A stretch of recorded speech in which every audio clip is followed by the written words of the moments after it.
Welcome in, ladies and gentlemen, to the IHSA 4A Super Sectionals featuring the Mount Carmel Caravan and the SANDBURG Eagles.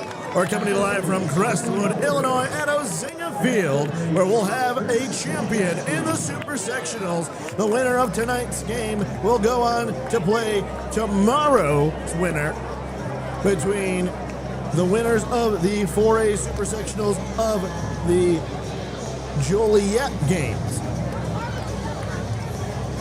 Check it, of the Schaumburg games. Let's get you set with the starting lineups for the Mount Carmel Caravan.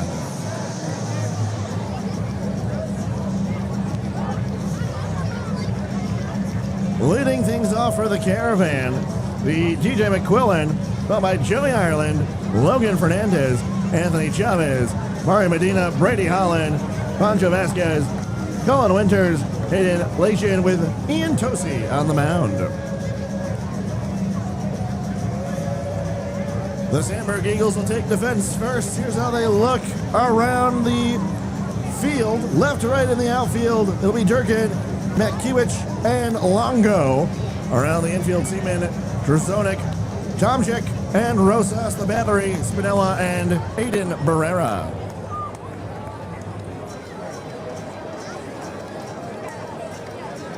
The lineup cards have been exchanged. The teams are ready to go. We're ready to go on a very warm Chicago night. I'm Andre Stata saying hello from Ozinga Field in an absolutely packed house. There is no available seating. I'm looking to my left, I'm looking to my right, and I'm seeing seas of white and brown and seas of blue and white. In front of those seas is a sea of green and brown as the Eagles take the field. We'll be back after the warm-ups. It's the 4A IHSA Super Sectionals.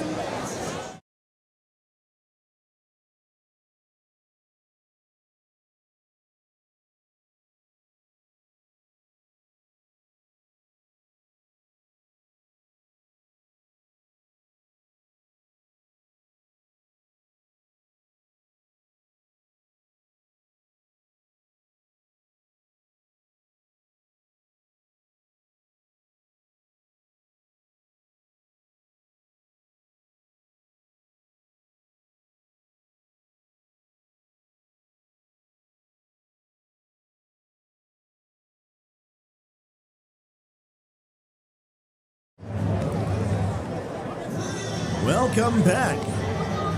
It's CARMEL and SANDBURG taking each other on in the 4A IHA Super Sectionals. Let's tell you how the batting team, the Mount Carmel Caravan, got to this spot. First, they took on Lockport with a 3-1 victory on May 20th, before then taking on Lincoln Way Central in a 6-3 victory. Probably their biggest hurdle all season long came on June 3rd in a 12-8 win over the number 1 ranked St. Lawrence Vikings. 12-8, a battle for the ages between two historic Chicago Catholic leagues. This season, the Caravan couldn't take down the Vikings. In fact, they lost on April 27th and 28th in back-to-back games 5-4 and 18-6. They then would take on the Brother Rice Crusaders 11-1 in that victory for a trip to the 4A Super Sectionals as we are underway. First pitch, a ball at 8:35 at 72 degrees. Next pitch, low, 2-0.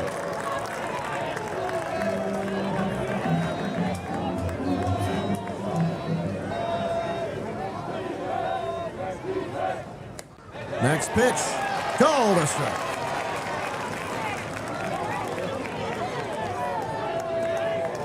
The Caravan, this pitch called strike 2. The Caravan are ranked 4th in Illinois. This breaking ball fouled away. Carl Sandburg ranked 10th in the state.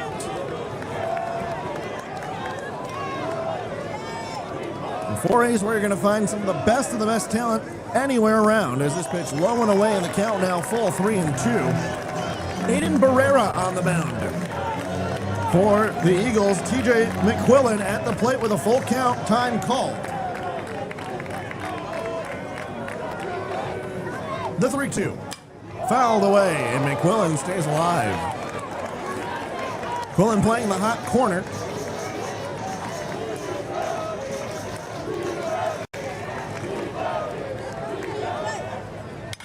This pitch fouled away again. McQuillan has given an early battle here to Aiden Barrera.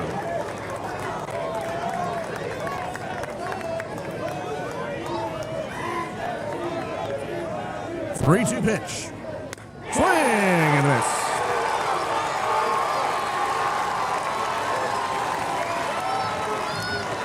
Hayden Marrero wins the battle. First strikeout of the night on the first batter. That's out number one. And I told you, folks, a large crowd here between these two teams. An absolutely packed house here at Osinga Field.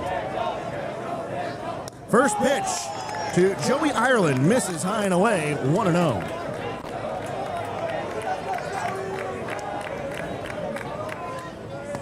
Next pitch, low and away again.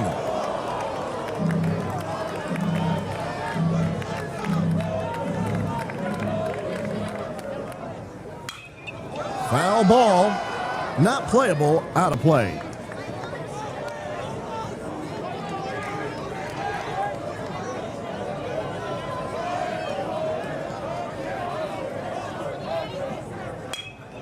Chopper over towards second, into shallow center, no throw, and that'll be an infield single for Joey Ireland.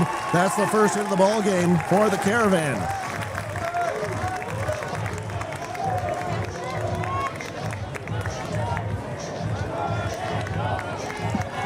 Now the three-hole hitter, Logan Fernandez, to the plate. So we'll take another look at the lineup for the Caravan. Anthony Chavez, Mario Medina, Brady Howell in the middle of the order, Pancho Vasquez, Cullen Winters, and Hayden Lection. First pitch, low and in.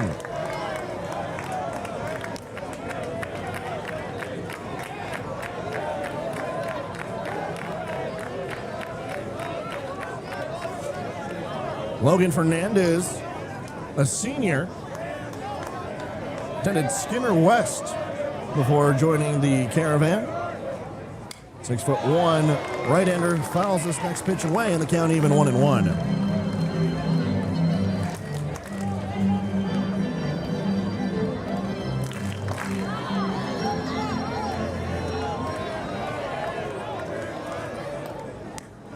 Pitch outside, 2-1.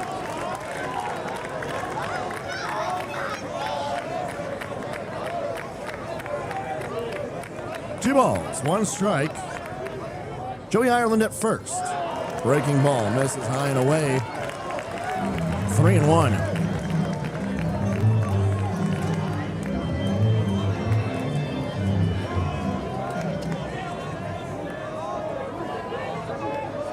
The 3-1. Fouled away.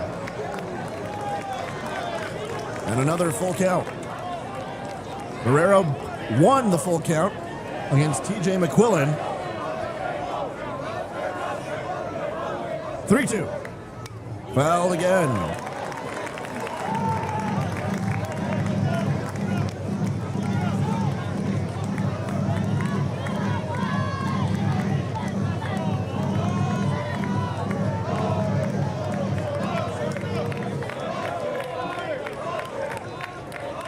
Runner goes. Fouled again. Mount Carmel has produced plenty of MLB talent, most notably Alec Thomas of the now Los Angeles Dodgers was drafted by the Arizona Diamondbacks as their strike three looking. Out number two, strikeout number two.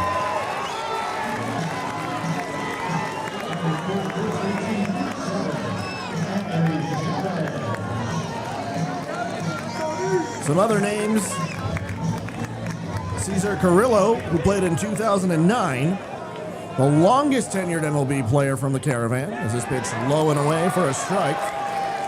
To Anthony Chavez is Denny McLean, who played from 1963 to 1972, a three-time All-Star. Foul ball, and the count 0-2.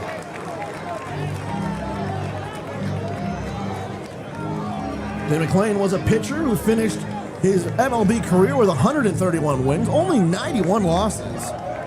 An ERA career of 3.39 through 280 games. 29 shutouts. This pitch misses high, 1-2. McLean also pitched 105 complete games. The 1-2. Ripped into right.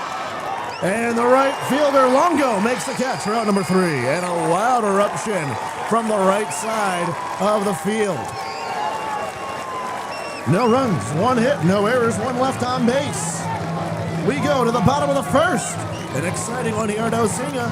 It's Mount Carmel and Carl Sandburg.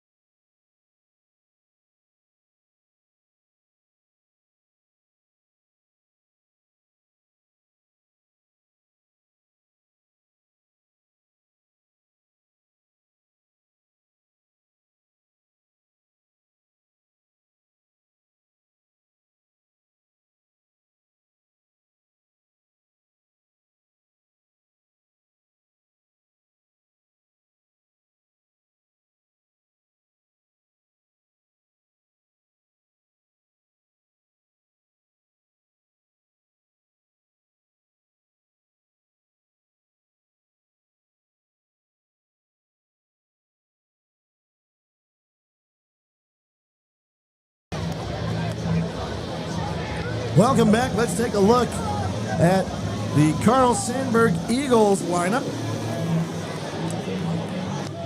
Their lineup encompasses Lucas Rojas, Lucas Maitekewicz, Giovanni Longo, Dominic Diamond, Matthew Durkin, Blake Tomczak, Nick Seaman, Drew Grzonek, and Daniel Spinella. Take a look at the defensive lineup for the Caravan. Left to right in the outfield will be Winters, Fernandez, and Legisson. Around the infield, McQuillan, Ireland, Holland, and Chavez. The battery, Tosi and Medina. Ian Tosi, a 6-foot left-handed senior who was homeschooled before attending Mount Carmel.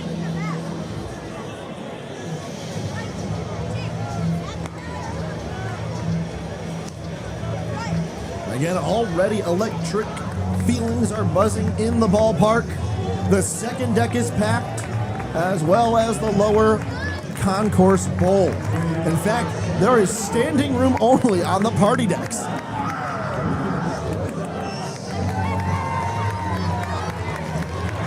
So Lucas Rosas will get things started.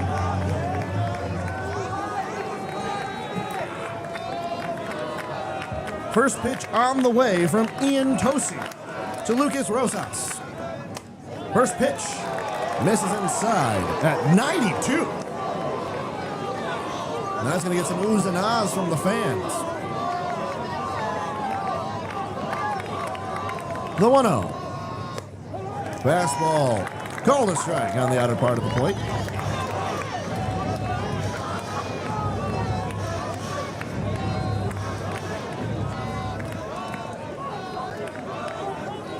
The 1-1. Chopped down the third base side. Foul on the count now 1-2.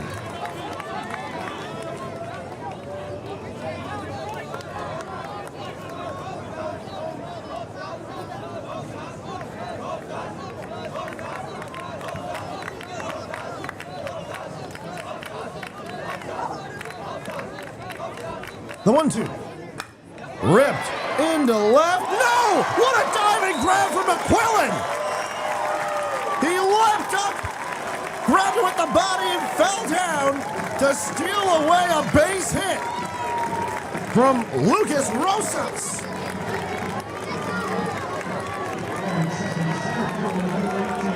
McQuillan used all of his 6'1" frame and made a great catch at the hot corner.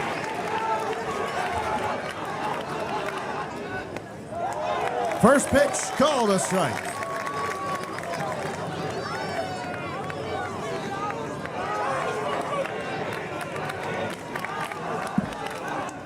The 0-1. Just a touch outside.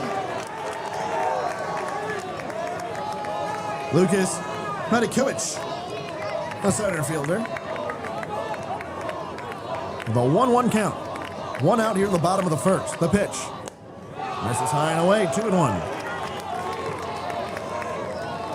I'll tell you how Carl Sandburg got here, and actually they did face St. Lawrence in a 10-3 loss. So again, St. Lawrence was not an easy team to beat for the Caravan. So this next pitch called a strike, and the count now even 2-2. They took on Shepherd in an 11-1 victory, then took on Andrew High School on May 30th in a 6-1 victory. They defeated Lincoln Way West 6-3 and then took on Lincoln Way Central in a 7-1 victory to get here at the 4A Super Sectionals. As this next pitch misses high, it's 3-2.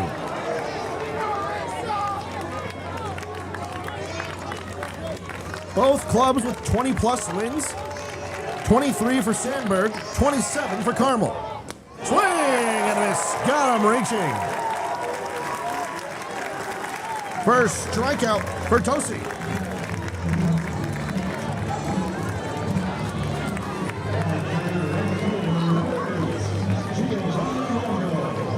And now Giovanni Longo to the plate.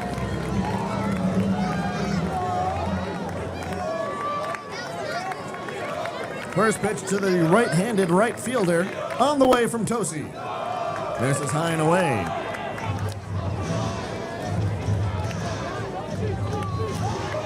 A beautiful night in the Chicagoland area. Here's the 1-0. Fastball. Call the strike.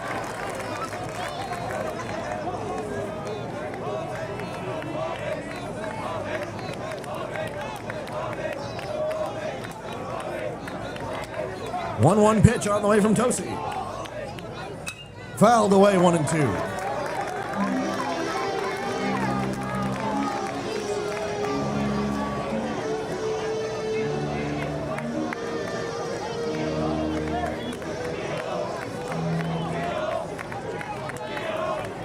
Here's the 1-2.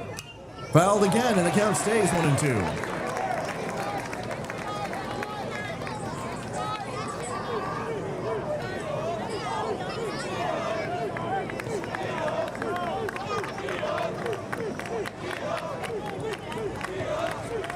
One ball, two strikes, again. Swing and a miss. Back-to-back strikeouts. And we go to the top of the second, still scoreless. We'll be back.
Welcome back.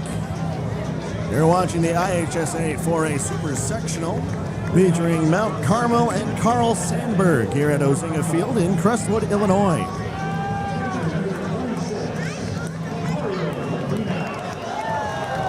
It'll be 4, 5, and 6 due up for Mount Carmel. Mario Medina to lead things off. First pitch fouled away. 0-1.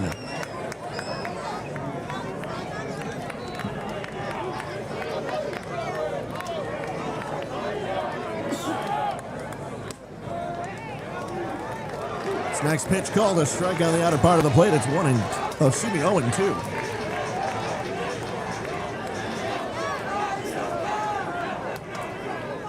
0-2 pitch, got him swinging. Strikeout number 3 for Aiden Pereira. First out of the inning.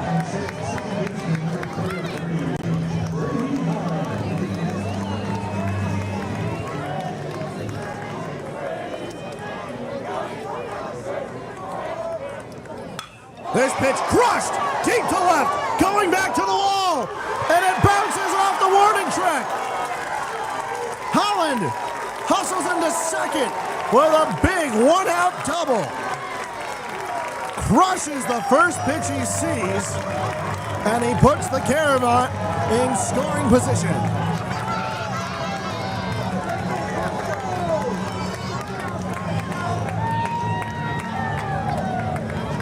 That's probably the hardest hit ball we've seen all day.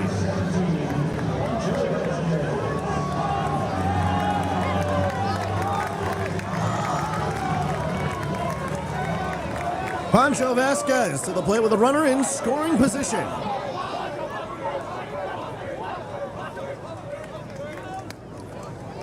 First pitch inside, 1-0. Drzonek creeping in at short, trying to keep Holland from taking a larger lead.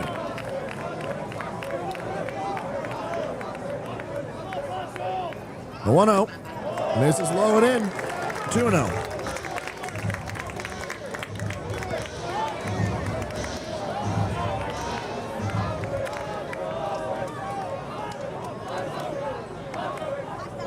Two-0 pitch on the way. Misses high, 3-0.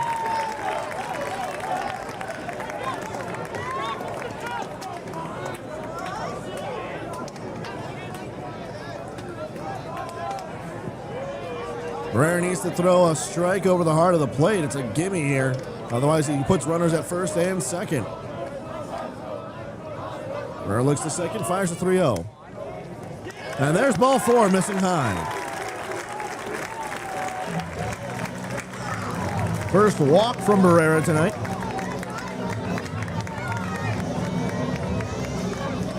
Now Cullen Winters to the plate, but first a meeting on the mound between Barrera and Spinella.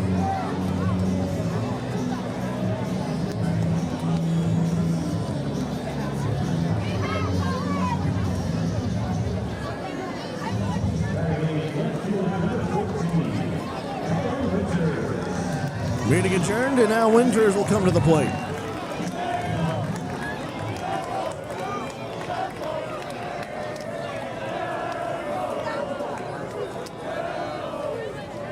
First pitch to Winters after a 4-pitch walk. Pitch outside. 5 consecutive pitches out of the zone.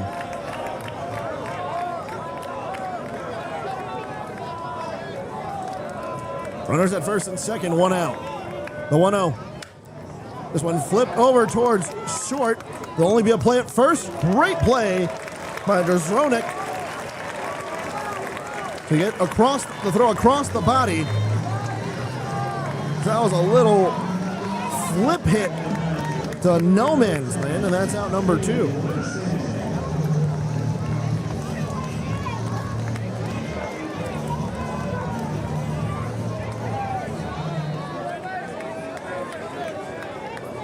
Latchton to the plate with runners in scoring position at second and third. First pitch hits off of the knob of the bat, and that's going to be a foul ball.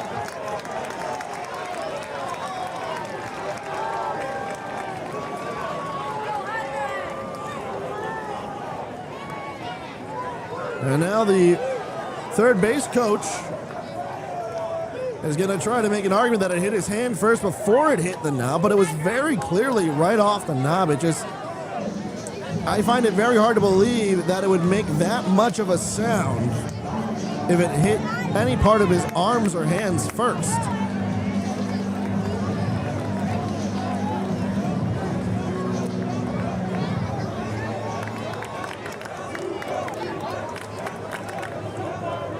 So a ball for a strike on a foul off the end of the bat, rather than knob of the bat. And the 0-1 pitch misses low and away. It's 1-1. 1 ball, 1 strike, 2 on, 2 out. Holland at third, Vasquez at second. The pitch. Fouled, and the count 1-2.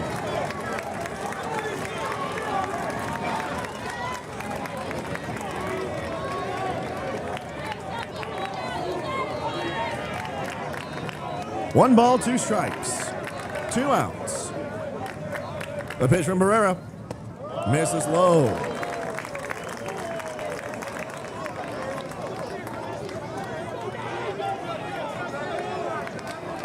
Barrera's a strike away from getting out of this inning. The 2-2. Fouled away. Blanchton finds a way to keep himself alive.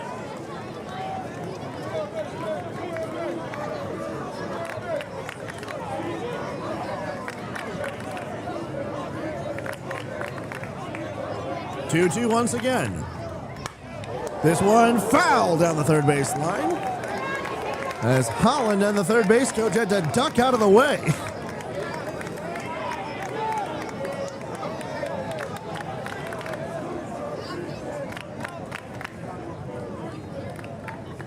So we'll do the 2-2 once again as they retrieve that ball that was smoked down the left side.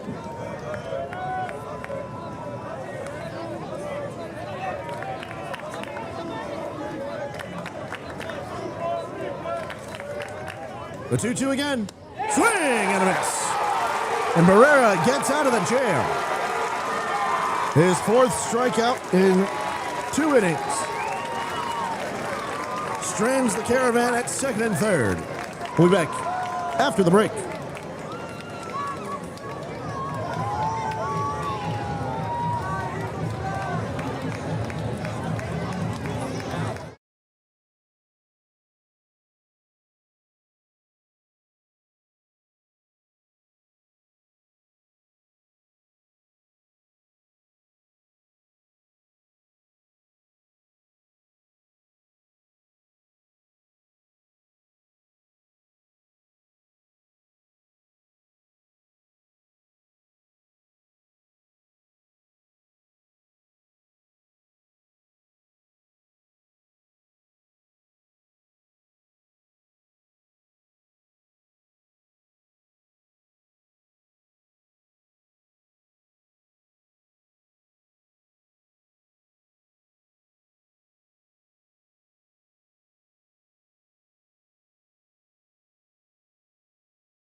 Welcome back, top of the 2nd inning. Check that bottom of the 2nd inning. Dominic Diamond, the designated hitter. Talk about alliteration. Comes to the plate, looks at the first pitch for a ball low.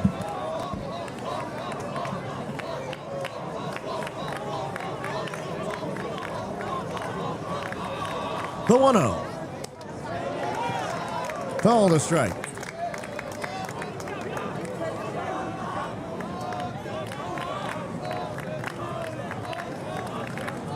We've just passed the 9 o'clock hour here in Crestwood. It's a 1-1 pitch fouled away. 1-2.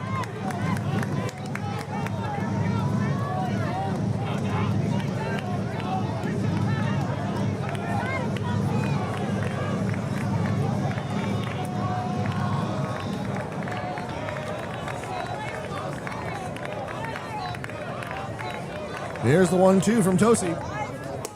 Fastball misses high. 2-2.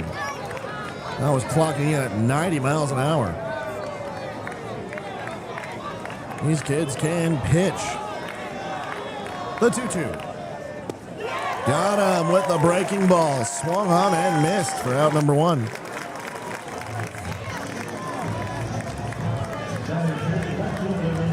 Strikeout number 3 for Tosi.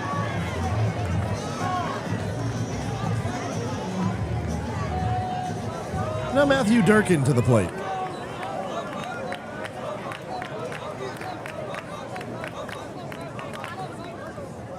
First pitch in and out of the glove of Medina. Ball one.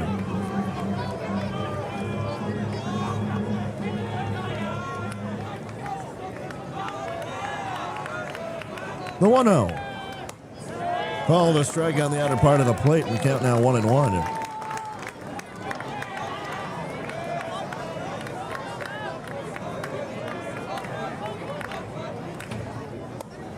Next pitch misses a little high and wide, and it's 2-1.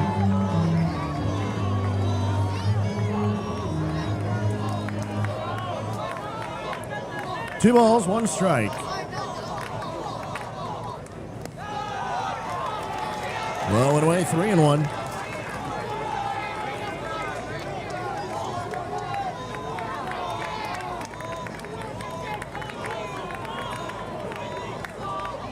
Three-one pitch. Called a strike. And the count runs full, 3-2.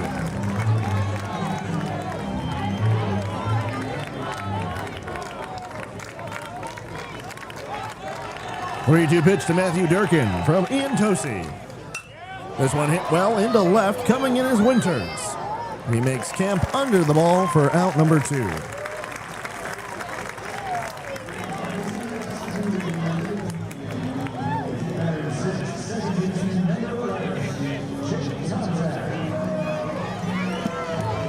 So now Jake Tomczak will come into the plate.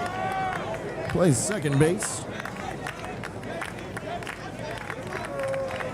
First pitch on the way to Tomczak. Chopped down to third, picked by McQuillan on a hop. Fires across the body to first. And Chavez came off the bag, had to place the tag down on Tomczak, and he does so for out number 3. So our 1-2-3 inning puts the Eagles down in order. After 2, still scoreless. Top of the third coming up next.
Top of the third inning.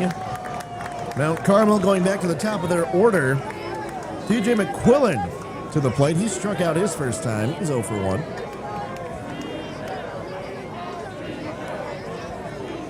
First pitch to McQuillan. Just low and outside.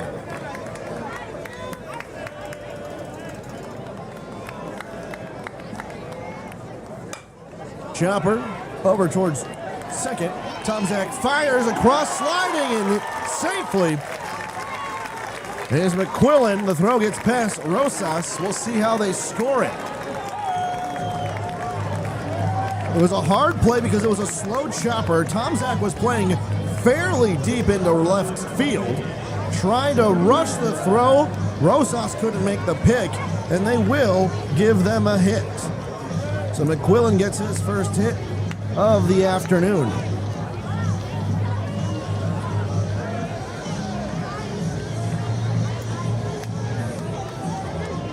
And now Joey Ireland, who already has a single, has the first hit of the ball game, comes to the plate with McQuillan at first.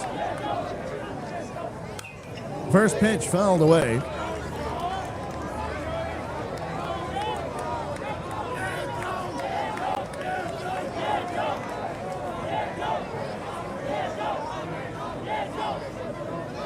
0-1, misses high, throw down, the runner goes, and it beats him by a mile.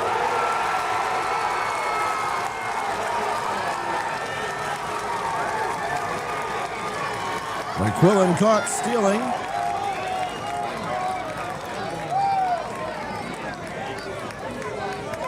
That'll be a 2-4 putout for out number 1. Next pitch called a strike, 1-2.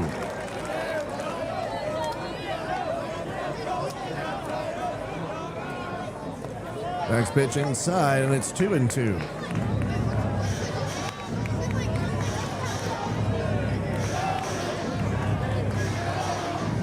Two balls, 2 strikes, 1 out. The pitch.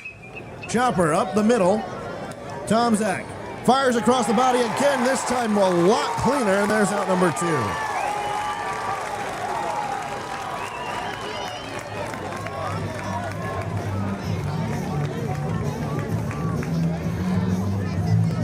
And now it'll be Logan Fernandez to the plate.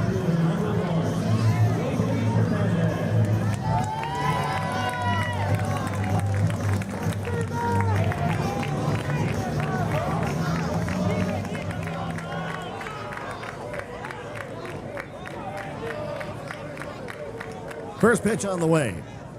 Inside. Fernandez struck out looking his first time up back in the first. So he hacks at the next pitch, fouls it off, and it's 1-1.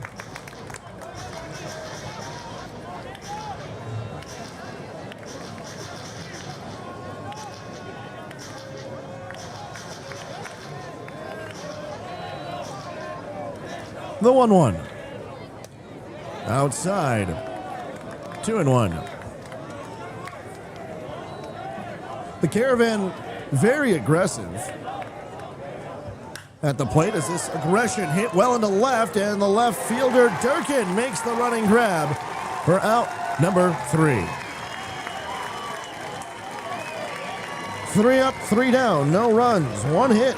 Was caught stealing after the fact. No errors and nobody left on base. We go to the bottom of the 3rd. We'll be back after the break.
Welcome back. Bottom of the 3rd inning.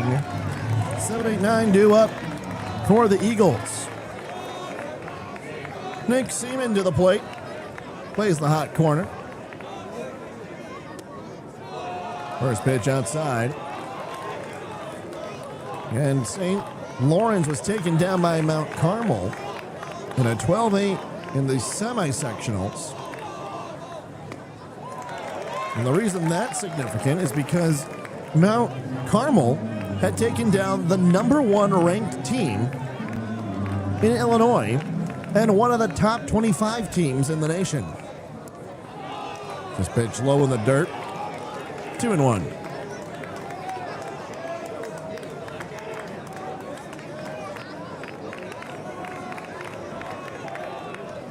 2 balls, 1 strike.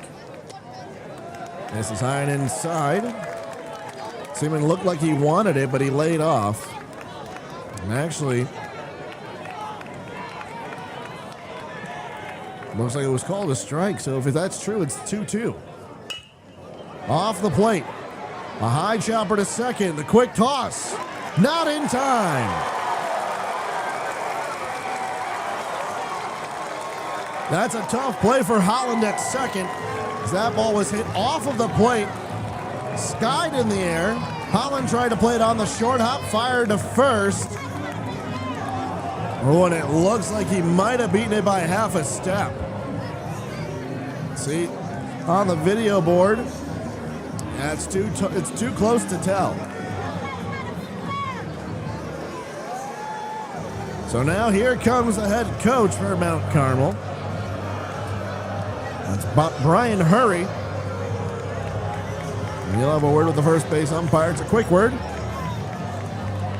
And that'll be the first hit of the game for the Eagles.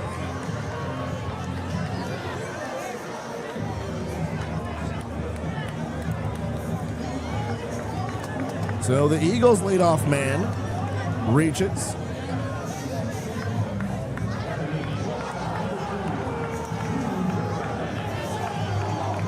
It'll be Drew Dronek now. First pitch to Dronek, shows bunt, pulls away. But Dino was coming up firing towards first, didn't fire the cannon, but he was shuffling over there. Pitch is called a strike.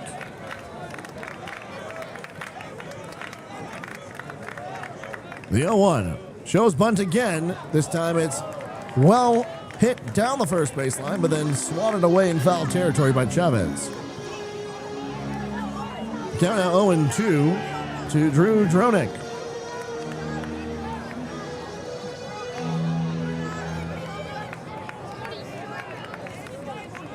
Nick Seaman at first base. Pick-off move. Light toss over. And the SANDBURG fans will rain down the boos. The 0-2 to Dronek. Fouled away a little late on the swing, but he got a piece of it to stay alive. The count still remains 0-2.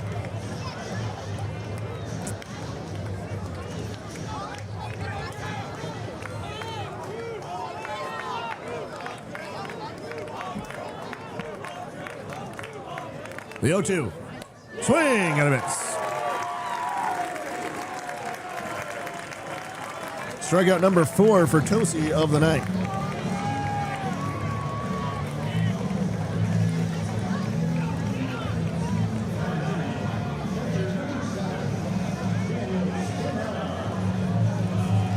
Now the catcher, Daniel Spinella, will come to the plate.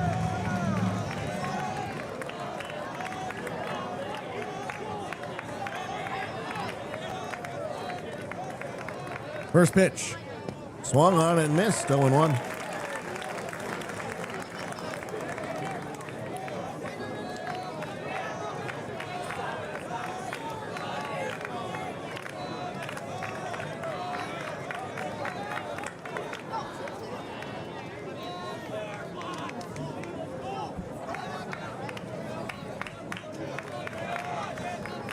The 0-1.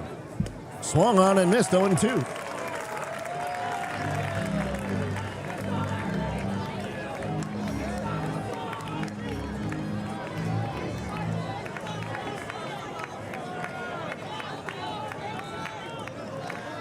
Nick Seaman at first. Time called. The pitch is not going to count. Time called by Daniel Spinella. So a wasted pitch by Tosi. It was a well-called time by Spinella. Probably prevented him from striking out. That pitch looked well over the plate. So we'll do the 0-2 once again. Seaman at first. 1 out, the pitch. Swung on and missed. Back-to-back strikeouts for Tosi. And there's out number 2, strikeout number 5. Top of the order due up for the Eagles will be Lucas Rosas, who hit a soft liner, little folly floater that looked like it was going to go over the third baseman's head and land into left field. McQuillan then leaped up as that ball was falling behind his body and made an incredible catch for the first out of the bottom of the first. First pitch on the ground to McQuillan again. He'll throw across the diamond in time for out number 3. And the 1-2-3 inning after the leadoff single that could have been questionable. No runs, 1 hit, no errors, 1 left on base. We go to the top of the 4th. Still scoreless after 3.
Welcome back.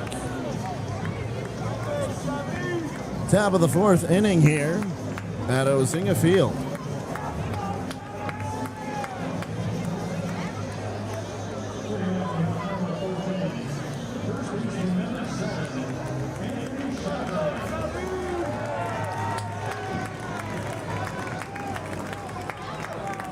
Tuning in to the 4A IHSA sectionals between Mount Carmel and Carl Sandburg.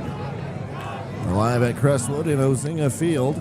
First pitch, called the ball 1-0.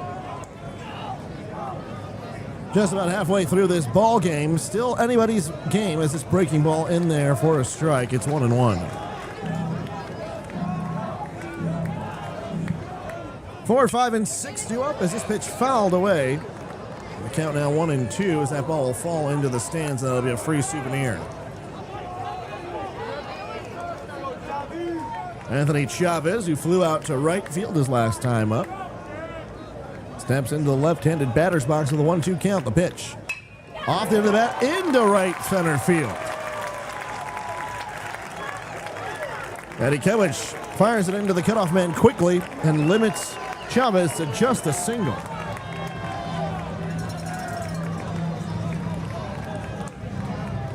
And now Mario Medina will come to the plate.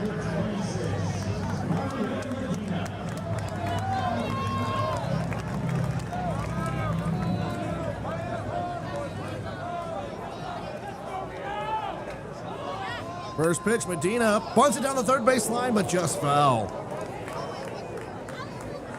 Seaman was coming in hard towards that ball,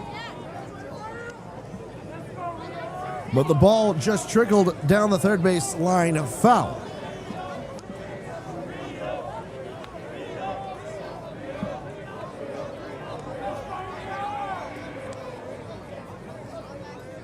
Shows bunt again. This ball gets away. It's a wild pitch, and Chavez goes down to second.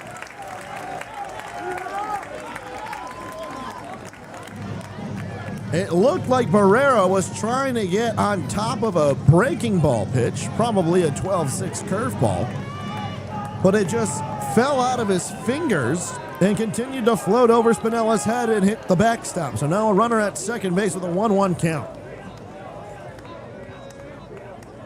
Chavez at second. Crashing in is Rosas, the first baseman. The bunt is down. It'll be an easy tag, but the runner will advance to third. Rosas was maybe 10 feet in front of first base, and now what I think is going to happen is the head coach for the Eagles is going to claim that that ball hit the bat twice, and I think I saw a very similar thing. As it stands, it's a 3 unassisted tagout with a runner at third, and the head coach for the Eagles is going to ask to talk with the rest of the umpiring crew, and they will have a meeting. I do think he has a legitimate case here. Medina put down a bunt, and it looked like he either ran into the ball or the bat hit it a second time. Regardless if it did, Rosas played the ball really well because he came all the way in. And the umpires are going to end their meeting. It'll be a chat with the head coach from Carl Sandburg, and we'll see what they call it. So it will be an out, 3 unassisted. That'll be out number 1.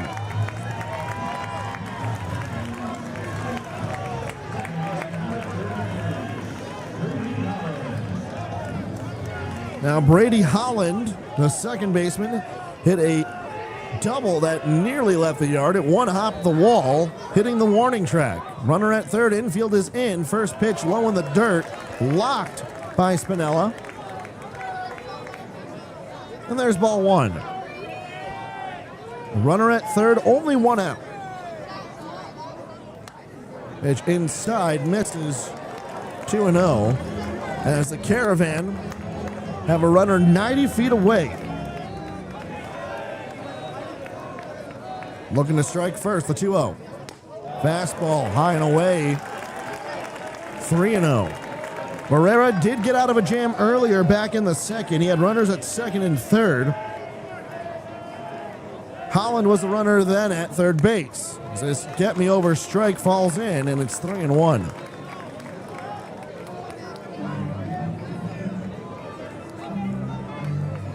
The 3-1 pitch.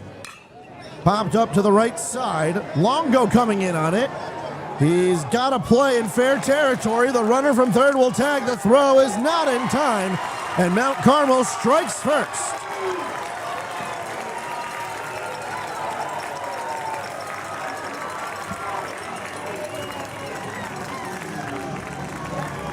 A sacrifice RBI from Brady Holland.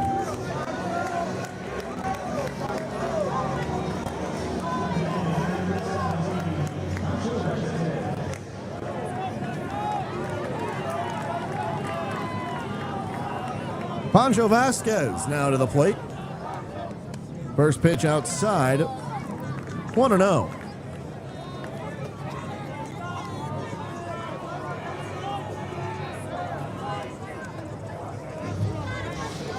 Vasquez asks for time.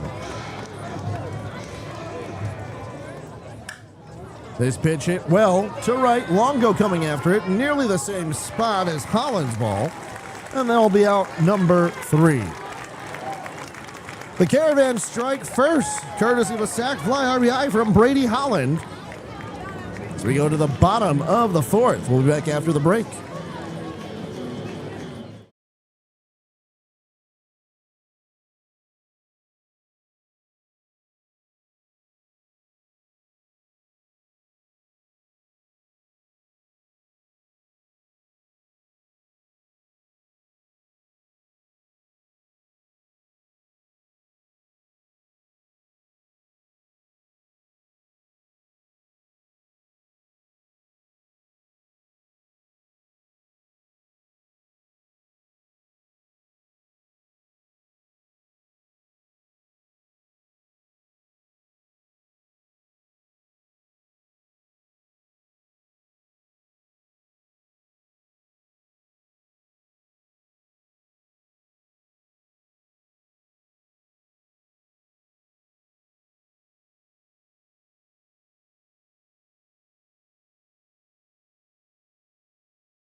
Welcome back.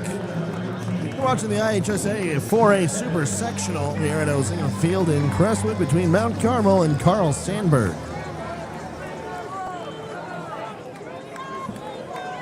2, 3, and 4 due up for the Eagles. It'll be Lucas Madikewicz. First pitch on the outer part of the plate, 1-0.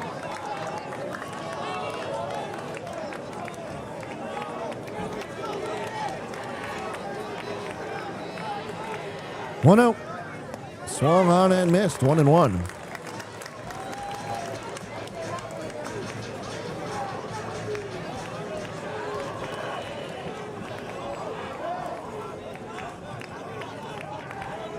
Here's the 1-1 pitch. Breaking ball misses high. Never really looked like he was going to fall in the zone, and the count now 2-1.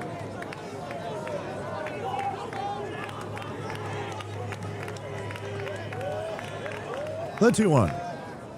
Popped up. Foul out of play. And that'll fall into the stands.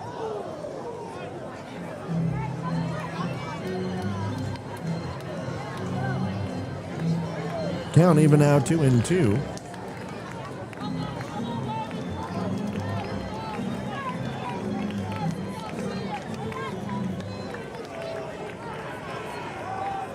Two-two pitch on the way from Tosi. Lined into right center. This ball will fall for a single. Madikewicz gets his first hit and gets things rolling. That's back-to-back innings for the Eagles with a leadoff hitter. And the line moves on to Giovanni Longo.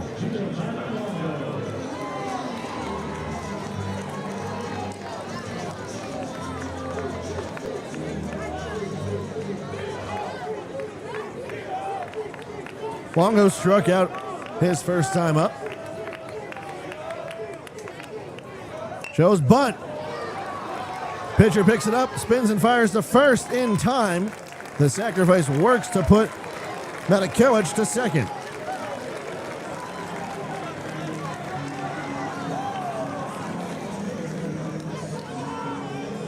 It'll be a 1-4 putout.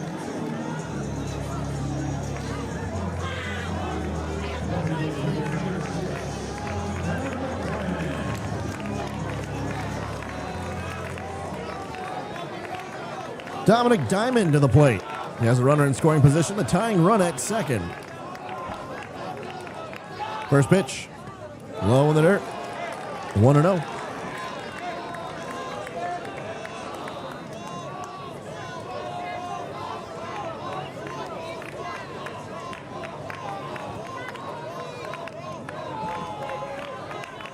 One ball, no strikes, 1 out.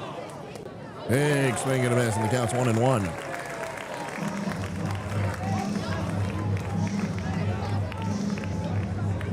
Madikewicz at second base.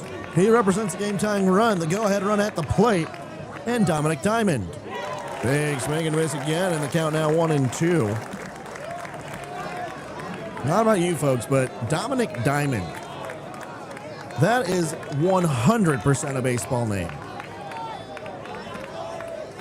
It's a designated hitter here for the Eagles. The 1-2. Low and inside.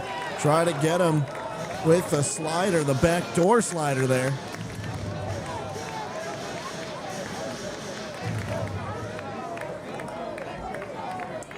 The count now 2-2. Pitch on the way to Diamond. Swing and a miss. Gets him on strikes a second time.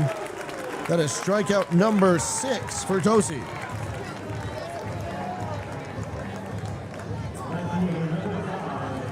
Tosi has recorded at least one strikeout in every inning thus far.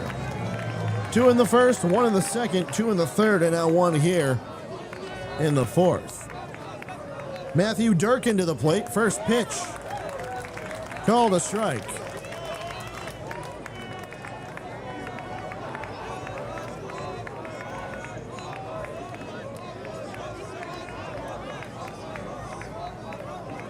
Durkin would love to help out his team here as time's called by the lefty.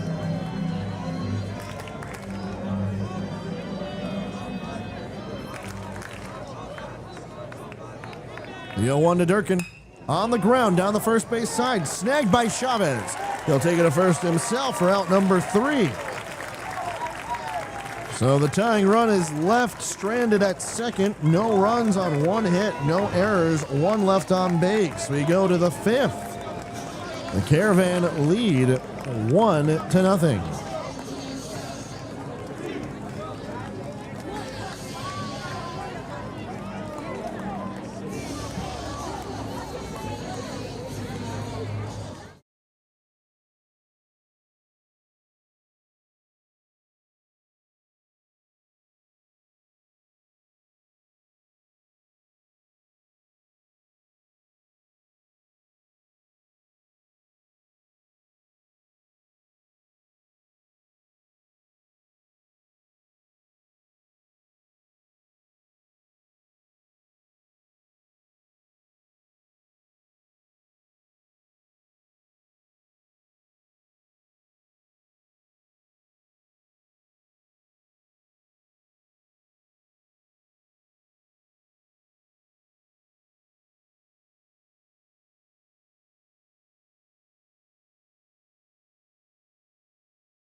Welcome back.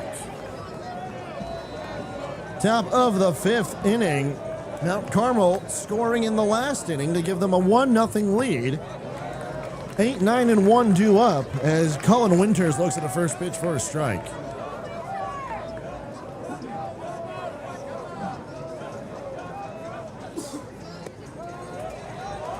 Next pitch called a strike, 0-2. Winters grounded out. Madrona gets short his last time up back in the 2nd inning. The pitch. On the ground, chopped to third, foul, and they'll do it again.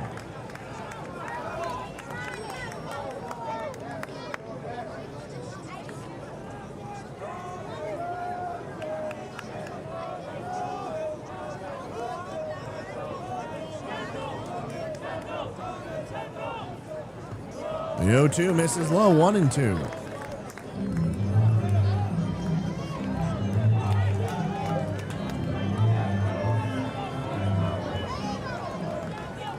One-two pitch to Winters from Aiden Barrera. Outside. 2-2. Barrera's been solid in this game, just shaking up in that 3rd and 4th inning. He's given up a big hit in the 2nd. A leadoff single in the 1st. So this one hit well to center. Hadakowicz underneath it for out number 1.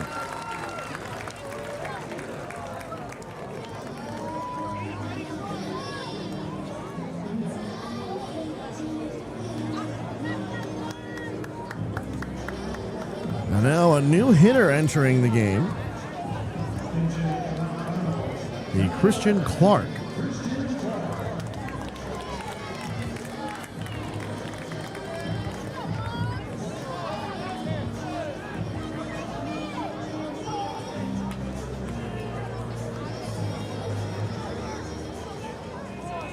So he will pinch it for Hayden Ladgson, who is playing right field.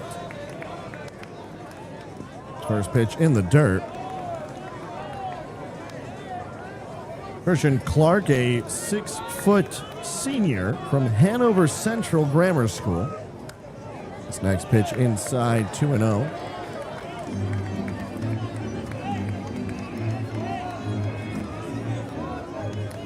They have him listed as a catcher, so can't imagine he would go to play right field where Ladgson was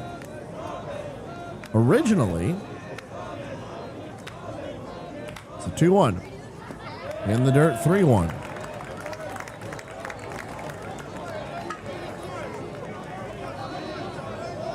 Three-one pitch on the way. Misses high, ball 4. So Christian Clark's first at bat gives him a free pass to first. And it looks like Latchin will become the courtesy runner.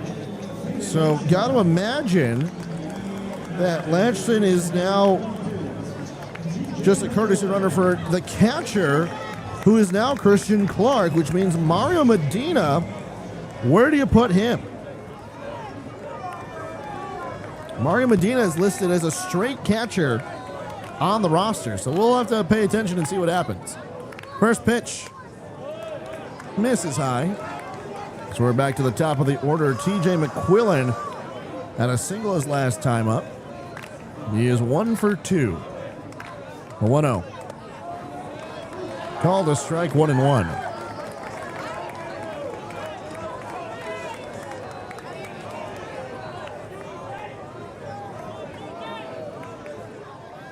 On the ground, over towards Tomczak at second in shallow right. He fires to first in time. Latchin will go to second.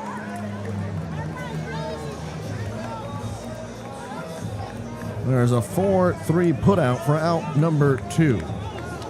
And now you see why Tomczak played so deep the last time. That's how McQuillan reached first safely, was because he had a slow, high chopper towards Tomczak, and Tomczak had to run all the way in from right center field, essentially, as they will intentionally walk Joey Ireland. Put him on for free.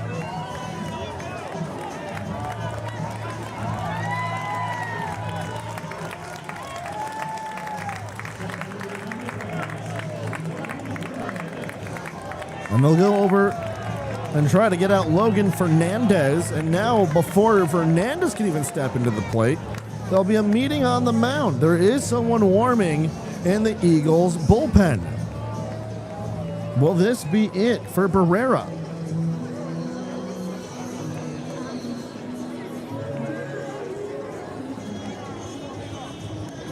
Coach pats Barrera on his left shoulder, as if to say, good job, or keep it up. You gotta imagine right now you're trying to tell your pitcher you got 2 outs. The force is at any base on the infield except home. And you've got a guy ready to go to pick you up, but I want you to finish this inning out.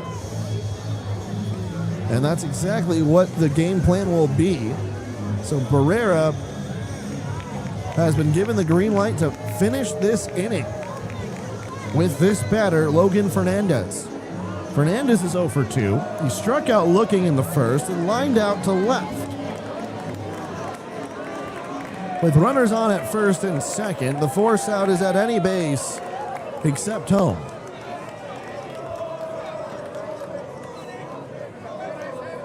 First pitch on the way to Logan Fernandez with runners at first and second with 2 outs. This one crushed deep to left. If it's fair, it's gone, and it will be off the wall. It just hits off the wall. It rolls in. 1 run scores. The second runner coming in Joey Ireland. And that's a 2 RBI double for Logan Fernandez on the first pitch he sees against Barrera. And the Caravan take a 3-0 lead.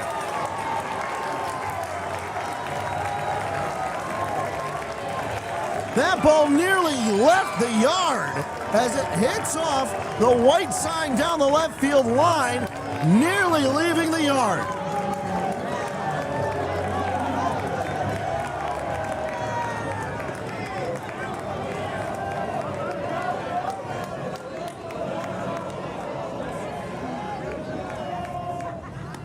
First pitch to Chavez, called a strike.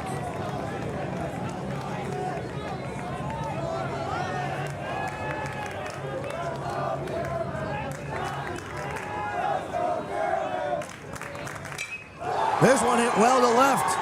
Running after it is Jarkin. He reaches up and makes the grab for out number 3. The damage is done, however, courtesy of Logan Fernandez's 2 RBI double that nearly left the yard. Caravan lead 3-0. Bottom of the 5th, due up next. We'll be back after the break.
Six, 7, 8, 9 due up for the Eagles.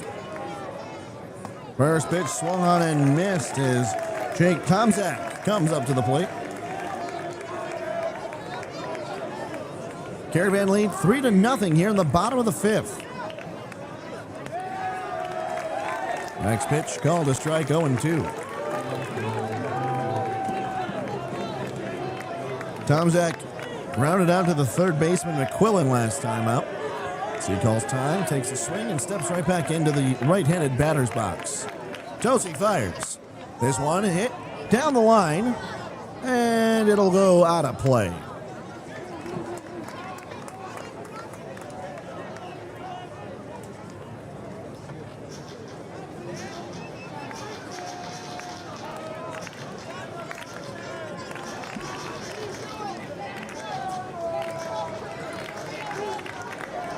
The 0-2 pitch. On the way to Tomczak. From Ian Tosi. Swung on and missed. Strikeout number 7 for Tosi. That is 5 straight innings where Tosi records a strikeout.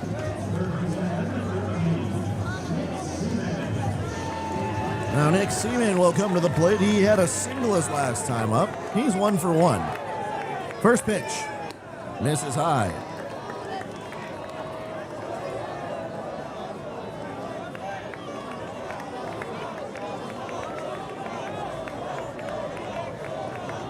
The 1-0.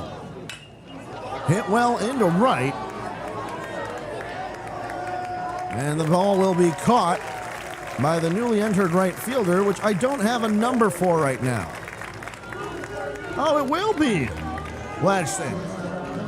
So he is still out there. So I guess it was just a pinch hitter for Christian Clark. So there's out number 2.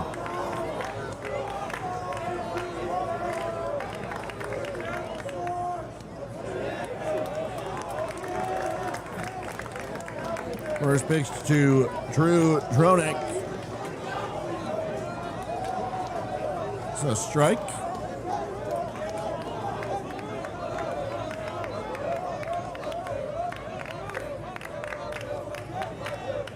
The 0-1. Misses outside. 1-1.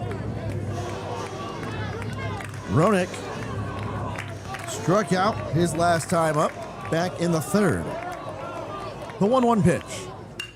There's one floated into right center to one hop in front of Hernandez in right center field. And there's another hit for the Eagles. Just their third in their last 3 innings.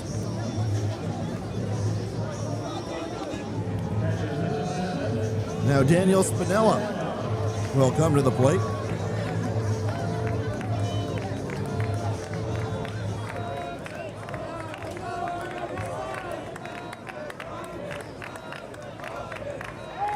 Pickoff move to first, not in time.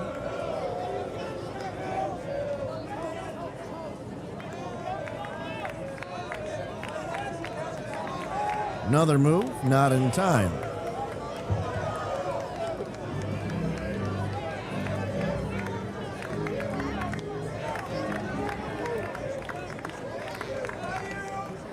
First pitch, misses high above the letters, 1-0.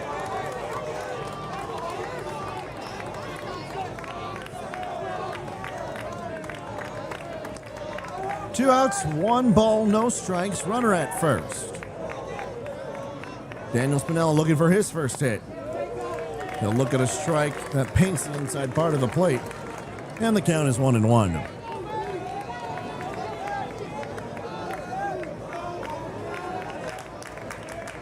One pitch. Well high and well wide, and the count now 2-1.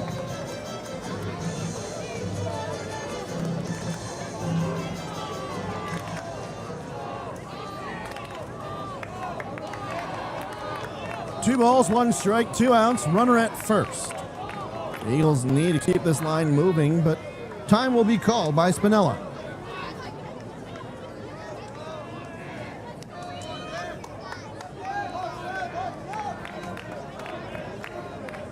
Two one.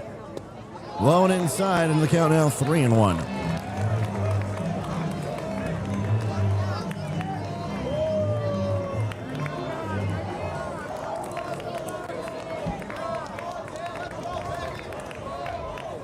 Three-one pitch. Called a strike.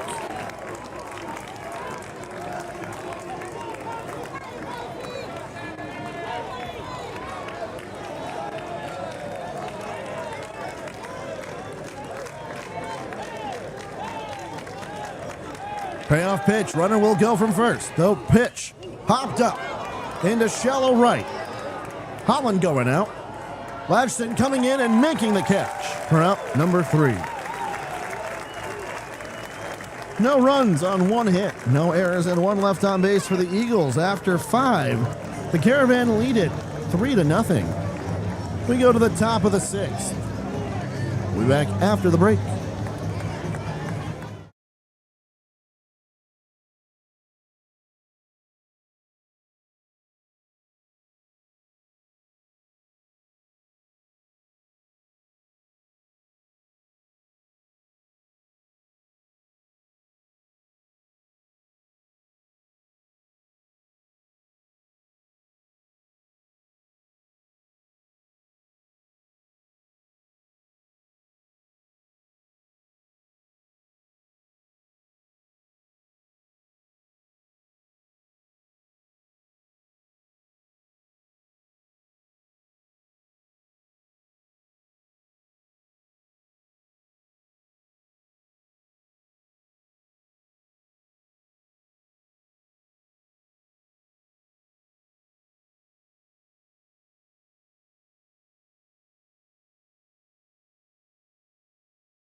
Welcome back.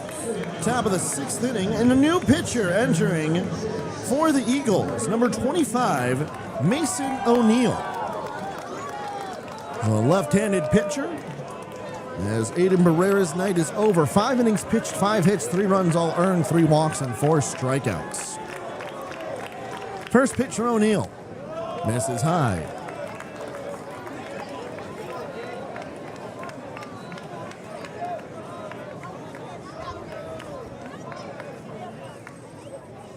Big swing and a miss. Count 1-1. Now, CARMEL would like some more runs. 3 is a safe bet, but it's not impossible to reach. This next pitch misses low and inside, 3-1. Check that, 2-1. 2-1 pitch to Medina. Fouled away. And the count now even 2-2.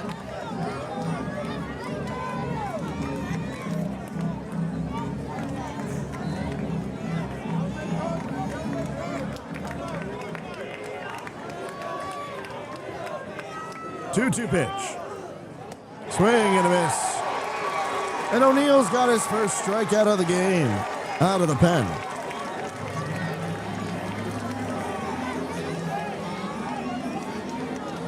And now Brady Holland to the plate.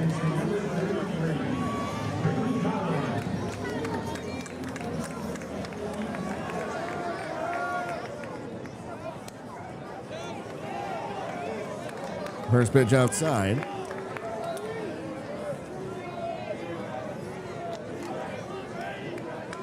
Here's the 1-0. Outside again. No, it's called a strike. A very delayed called strike. My goodness. The 1-1. Fouled straight back, and the count now 1-2. O'Neill moves quickly. As soon as he toes the rubber, he's ready to go. Holland's ready to go, and watch this. Starts to move. The 1-2. Breaking ball misses high. 2-2. O'Neill significantly less velocity than his counterpart Barrera. This pitch misses high and away, and the count now 3-2.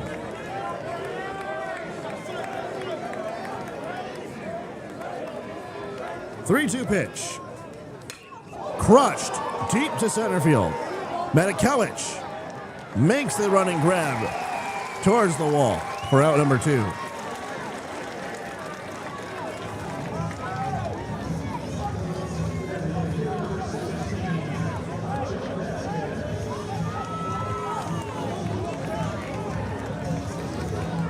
Now it'll be Pancho Vasquez to the plate.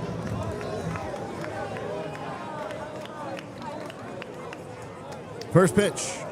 Misses high and inside. 1-0.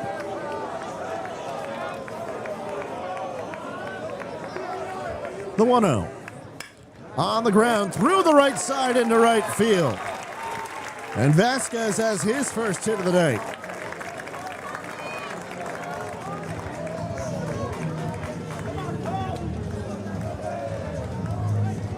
The line moves on to Cullen Winters, who looks to keep the 2-out rally going.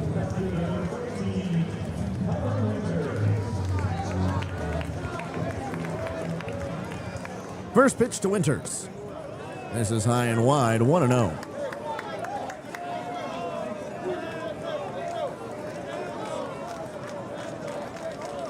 The 1-0 pitch. Low and inside, 2-0.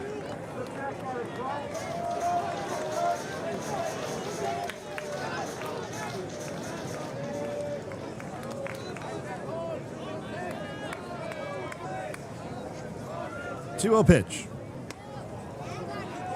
Just misses a touch high. That's 3 straight pitches out of the zone from O'Neill to Winters. And that pitch hits the lower outer part of the plate for a strike. It's 3-1, excuse me.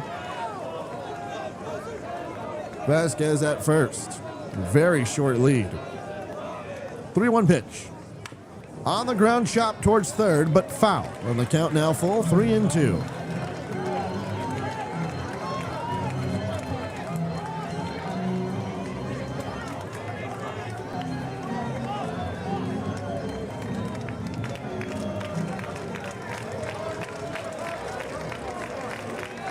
Payoff pitch, runner goes, and that pitch is high and wide for ball 4.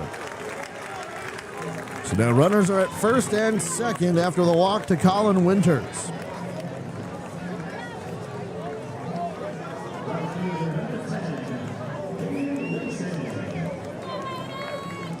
Now Hayden will bat for himself again. And now a meeting on the mound. So Hayden Ladgston back to the plate.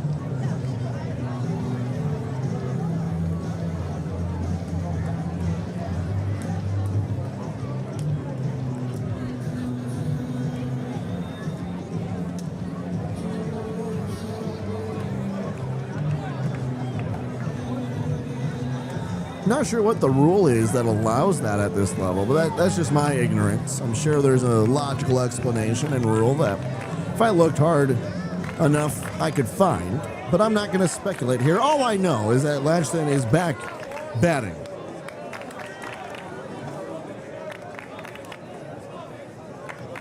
First pitch.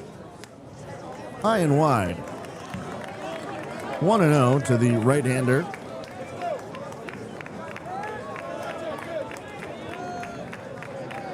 We've now hit the 10 o'clock hour here in Crestwood. The 1-0. This is high. 2-0.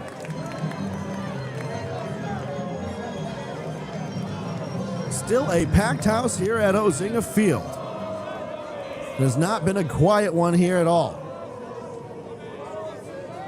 The 2-0. Called a strike.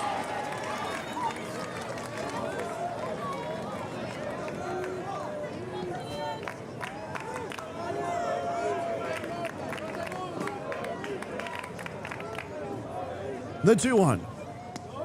Breaking ball in there for a strike in the count 2-2.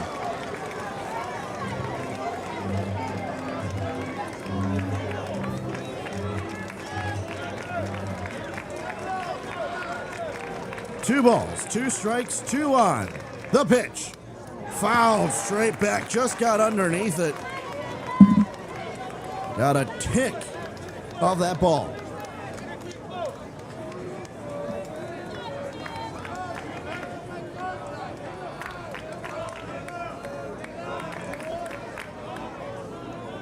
The 2-2. Popped up into shallow left center field. Center fielder Matakowicz calls it off and makes the catch for out number 3. No runs on 1 hit, no errors, 2 left on base on the single and the walk. And we go to the middle of the 6th inning. Bottom of the 6th coming up next.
Welcome back. Top of the order for the Eagles here in the bottom of the sixth. Lucas Rosas will come to the plate. First pitch called a strike. It's 0-1. Tosi back out on the mound for his sixth inning of work. This breaking ball misses. And the count 1-1. Tosi's had a very good day so far. He's got 7 strikeouts. He's just allowed 3 hits. The 1-1. Misses low. Nope, called a strike.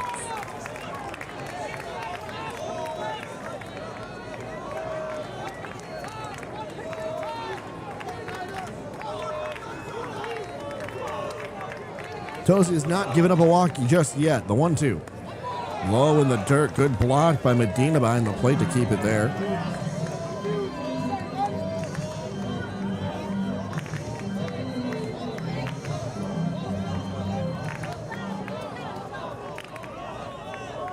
Here's the 2-2. Ripped down the right field line, but that ball is curving out of play.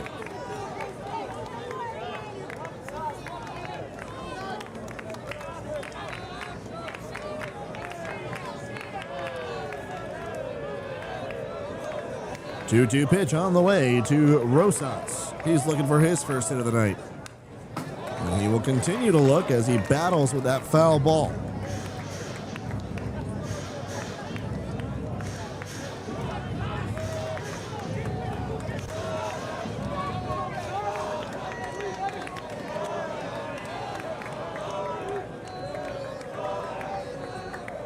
Here's the 2-2 again. On the ground to third. McQuillan picks it, fires it from foul territory, and the throw will not be in time. It's on target, but Rosas hustled it out and reaches on a single.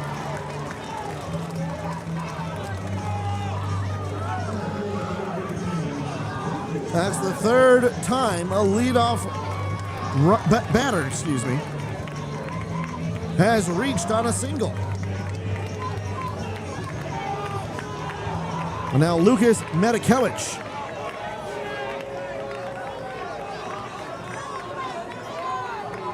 Will come to the plate. First pitch to Medikewicz. Ripped to second. Fired back to first. No throw. Ireland makes a heck of a catch on a hard hit ball right at him. And that's out number 1.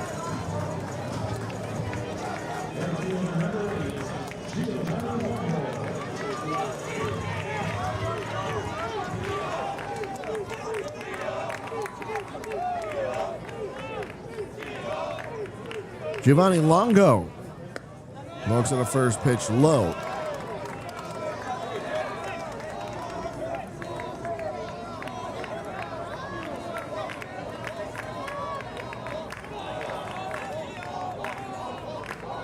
The 1-0. This ball is crushed deep to left field. Going back to the track. It's gone!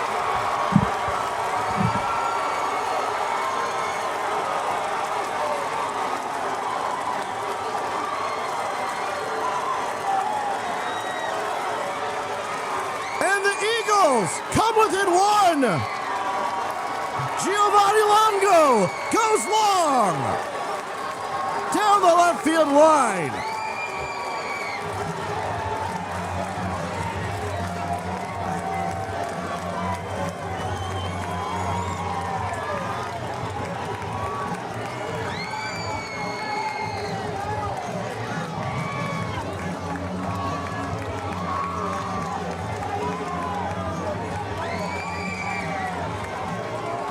The Eagles fans are going crazy.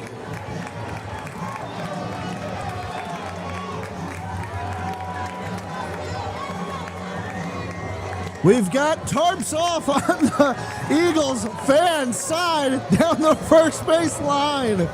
Gotta love it. And the Eagles are back in this game within 1. Dominic Diamond to the plate. This one hit through the left side into left field, and the hit parade continues.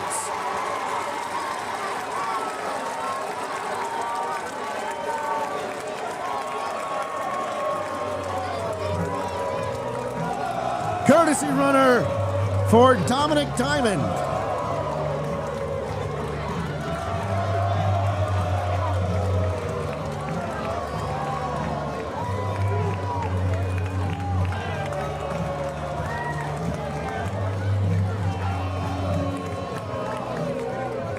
And now Matthew Durkin to the plate.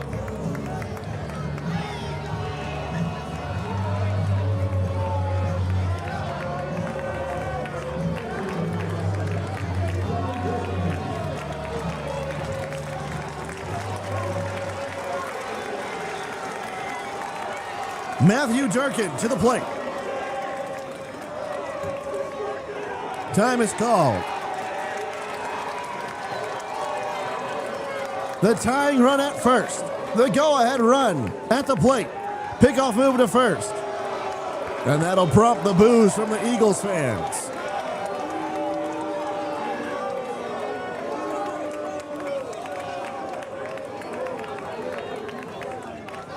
First pitch. Shows bunt. Foul.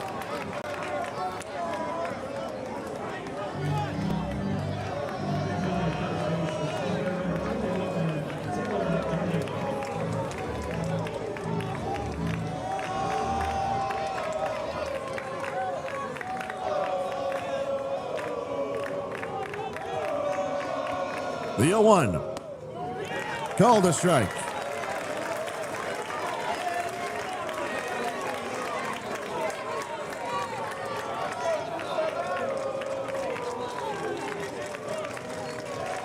The 0-2. Popped foul, playable, and that ball will go into the Caravan's dugout.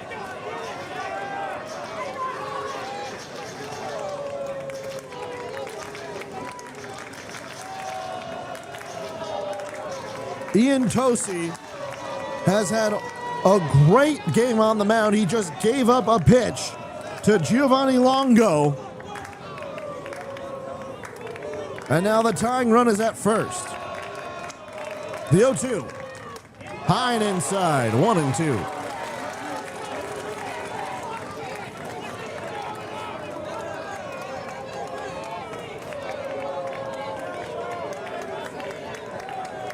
We're in the bottom of the sixth of 7 innings of regulation. The 1-2. On the ground over to second. Picked by Holland. He goes the short way to second for 1. And that's all they'll get. Durkin safe at first.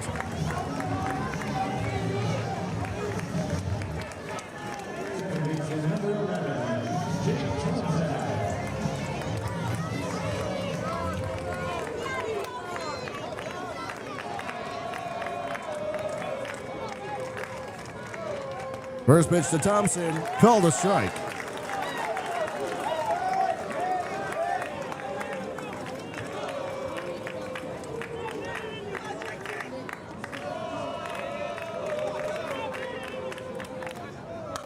Popped up, foul down the third base side, not playable, and it'll fall into the second deck and down to the first set.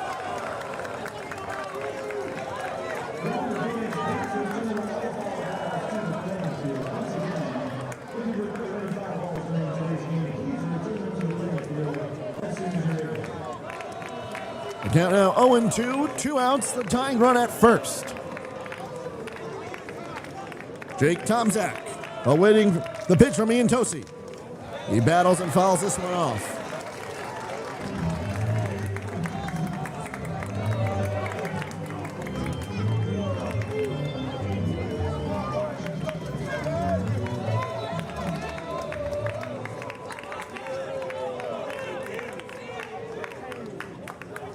Tosi comes set and fires. This one into shallow left, and the shortstop Ireland makes the running grab for out number 3.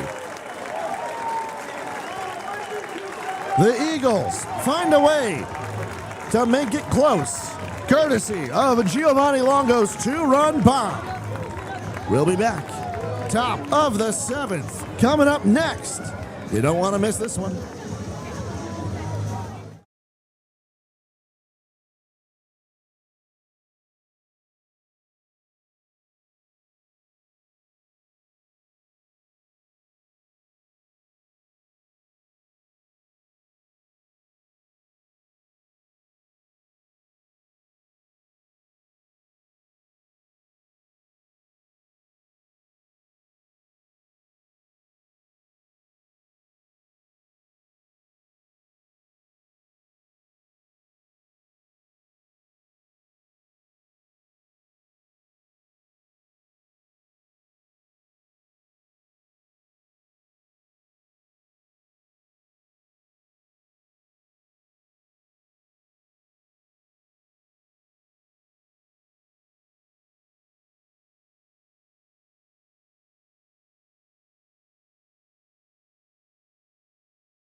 Welcome in, top of the 7th, last chance for Mount Carmel to get some insurance here.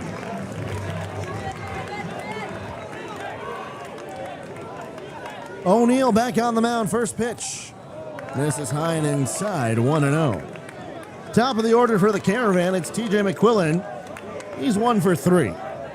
Had a single back in the 3rd, grounded out to second base in his last at bat, and he looks at a strike on the inside part of the plate, 1-1.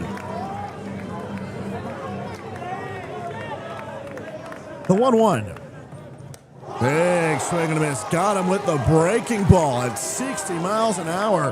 Had him reaching. Time called by McQuillan.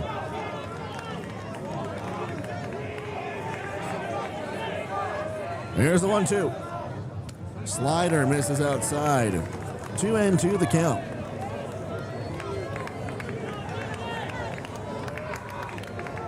The 2-2. Off the end of the bat, right back to O'Neill. He'll spin and fire to first in time for out number 1.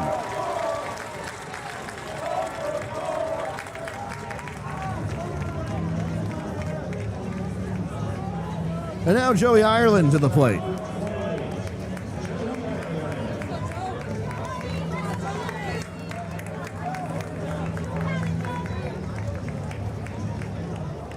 Joey Ireland was intentionally walked in his last at-bat, came around to score on the 2 RBI double by the man on deck, Logan Fernandez. This pitch misses low and inside. It's 1-0. Ireland hit a single back in the 1st. He is 1 for 2 with a run scored.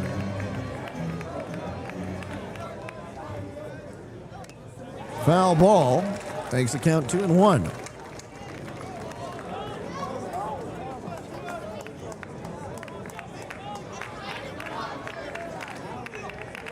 The 2-1. Breaking ball misses high and away, 3-1.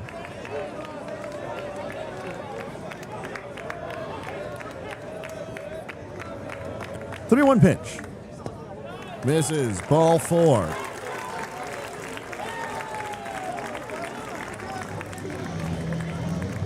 That's the second walk from O'Neill since he came in the last inning.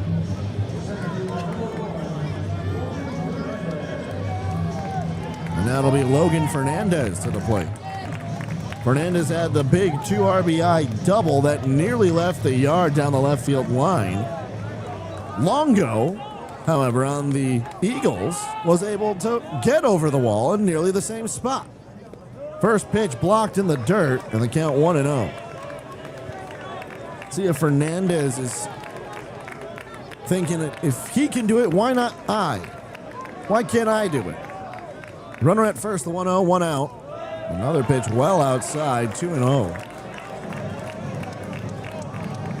Anthony Chavez on deck, Mario Medina in the hole, and time is called for a meeting on the mound for the Eagles. And O'Neill has essentially lost his command and location.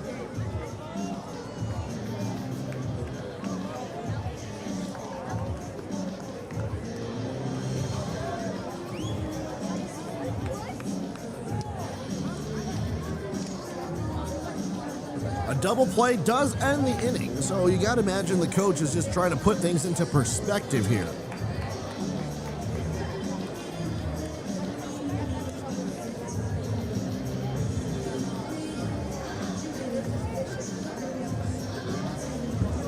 Gotta break up the big moments into small moments, if you will. The count is 2-0 with one out. Runner at first. We're in the top of the seventh. The Caravan lead the Eagles 3-2, and the Caravan have brought their own caravan. Plenty of Mount Carmel fans, as there's a big swing and a miss on a hack. Seems that the Caravan can't keep up with the slow falling floaters. This one popped up into left, racing in his Durkin, and he will make the catch for out number 2.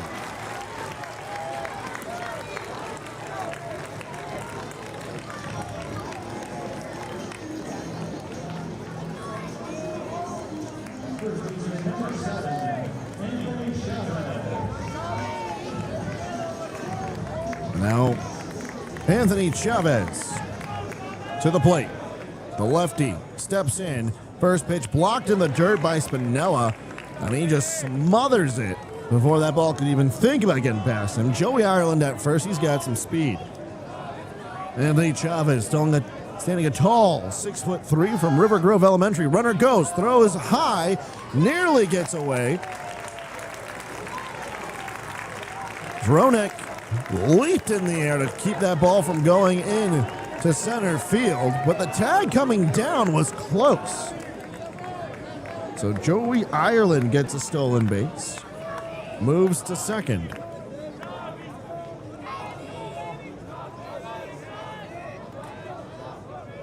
The pitch was called a strike. 1-1 pitch misses high. Now the count 2-1.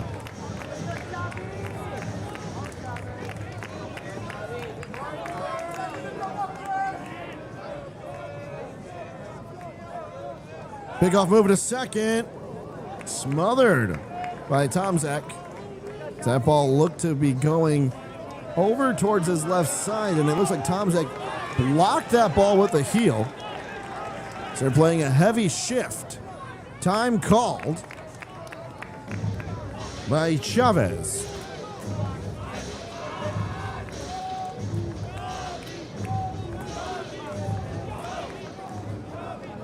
Two-one pitch on the way. Runner at second with 2 outs. The pitch. On the ground to first. Blocked by Rosas on a couple of hops. He takes it to first himself for out number 3. 3 unassisted. No runs, no hits, no errors. 1 left on base after a 1-out walk. We go to the bottom of the 7th. The Eagles need 1 to tie, 2 to win in a walk-off. You're not going to want to miss this one, folks. Stick around.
Bottom of the 7th. It's do or die for the Eagles. 7, 8, and 9 due up with the first pitch missing outside 1-0 to Nick Seaman.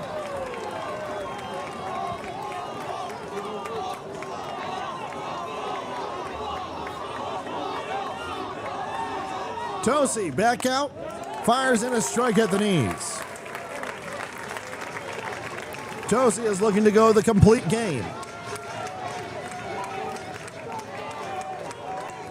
The 1-1. Off the end of the bat, down the right field line, and out of play.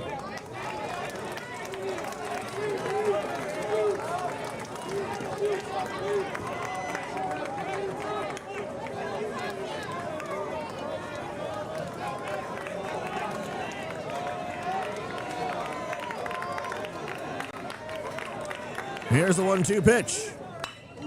Line over the glove of McQuillan and left. Check that over the third baseman, McQuillan, and falls into left. And that's a leadoff single for Nick Seaman. He represents the game-tying run for the Eagles.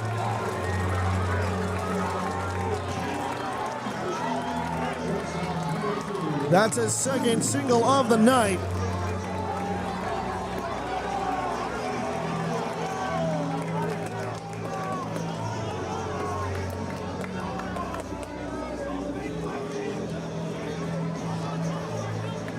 Looks like there might be some changes here for the Eagles.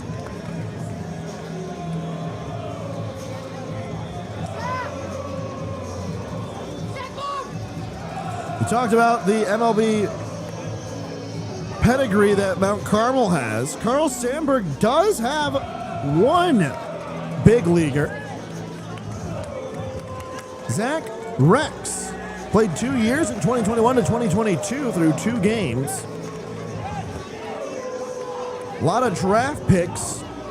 Greg Belo, Brian Forstick, Sean Leland, Brian Paul, Dan Rizzi, Zach Rex as well, and Greg Ware.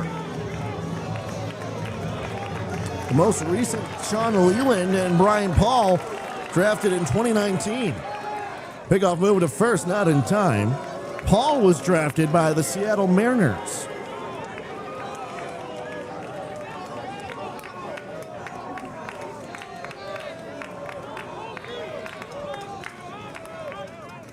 Bunt down the first baseline. It's a good one. Gets past the first baseman. The throw to first.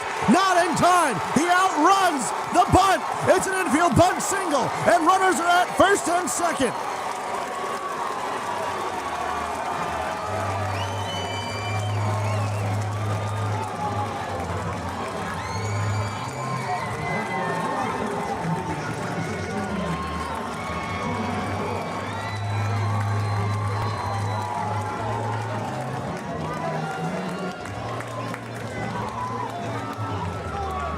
Can you believe it?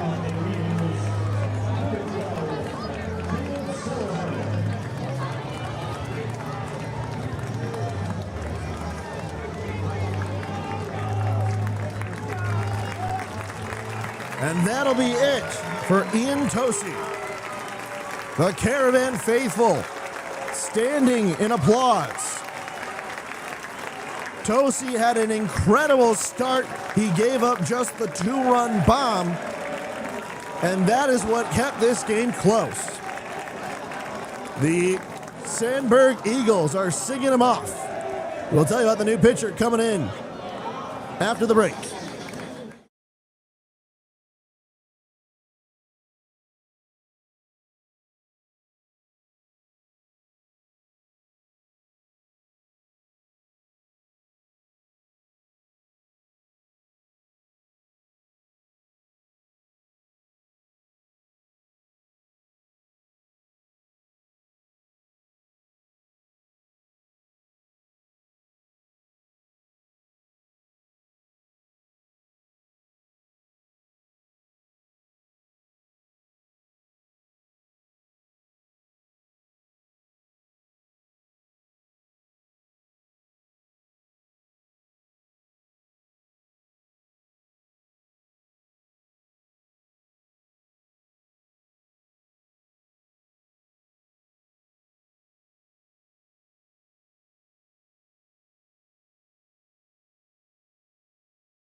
New pitcher for Mount Carmel, number 24, the right-hander, Jake Matisse, a senior from Central Middle School.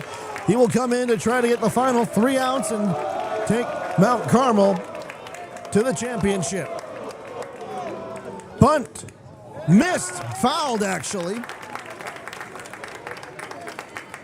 As the Mount Carmel Caravan were ready to play the wheel defensive play.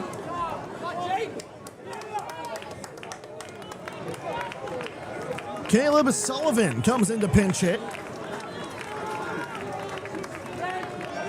Corners are in. First base more so. Here goes the wheel play. Popped foul right towards us. And the count now 0-2.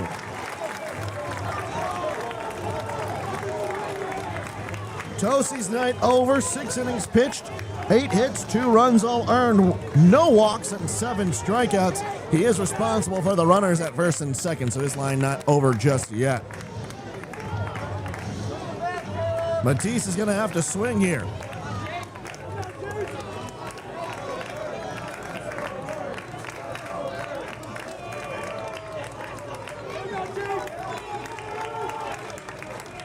Matisse gets his sign. He will show bunt. This one laid well. First baseman looks, spins, fires to first in time for out number 1, but the runners advance to second and third.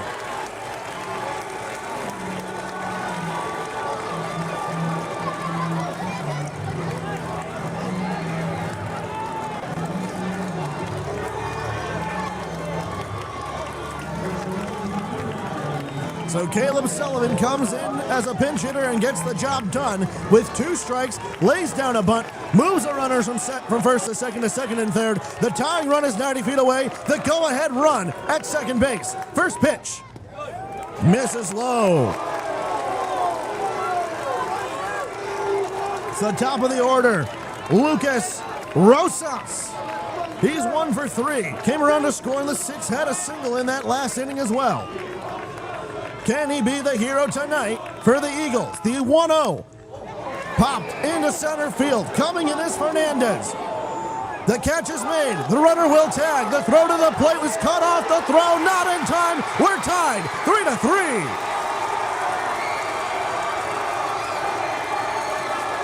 A sac fly RBI from Lucas Rosas keeps the Eagles alive.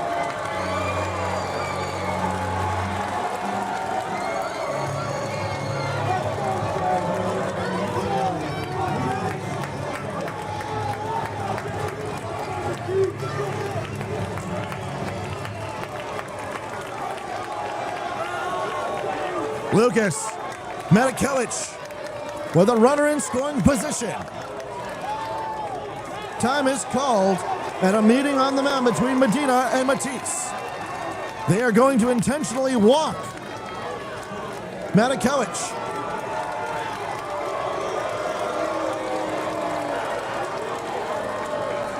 And look who comes to the plate. Giovanni Longo, who put the Eagles on his back and kept them in this ballgame. Hit the 2-run homer in his last at-bat. He just needs 1 to come across to score. The Caravan need 1 out to keep this game going. First pitch on the way. In the dirt. Nearly squeaked by Medina. He dropped his glove to smother the ball from going any further.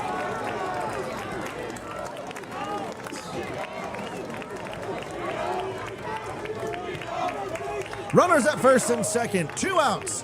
The go-ahead run at second base for the Eagles. The 1-0. Misses low, 2-0.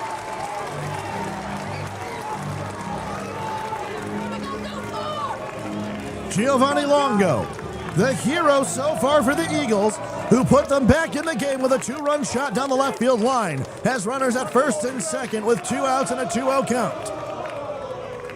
Jake Matisse looks in, gets his sign, he comes set. The 2-0. Fastball low and away, 3-0.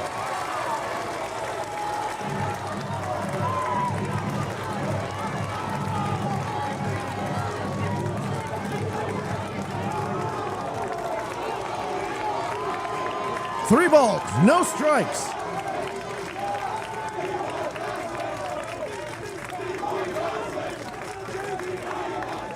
Matisse fires. Ball 4.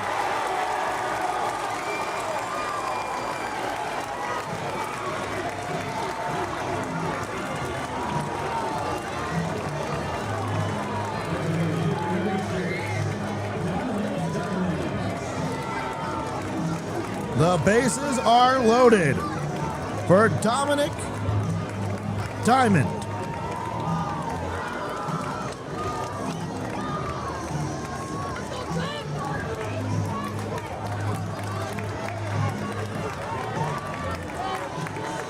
Carl Sandburg has come back in the bottom of the 7th to tie the game up.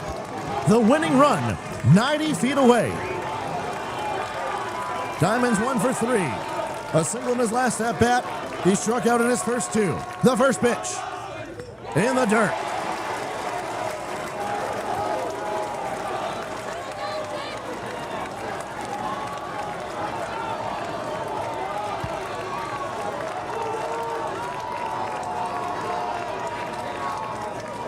The winning run. 90 feet away. The 1-0. Outside and low, 2-0.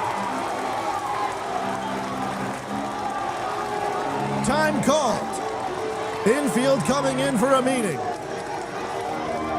This is going to be a players-only meeting.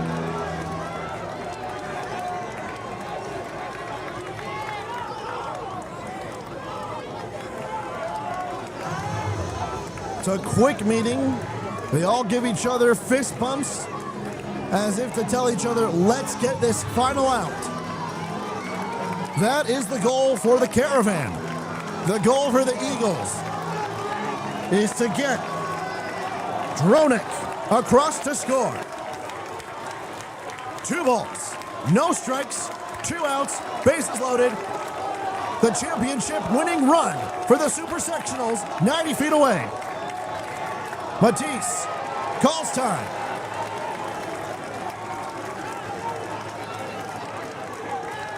Two balls. No strikes, 2 outs, bases loaded. The winning run for the Super Sectional Championship, 90 feet away. There's a strike.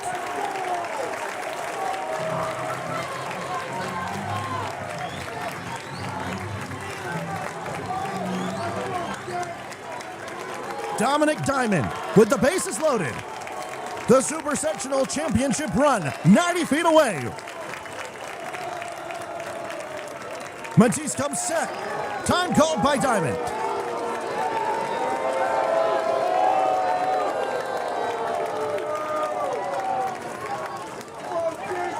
The emotions have to be running high. Bases loaded. The 2-1. Call a strike at the knees.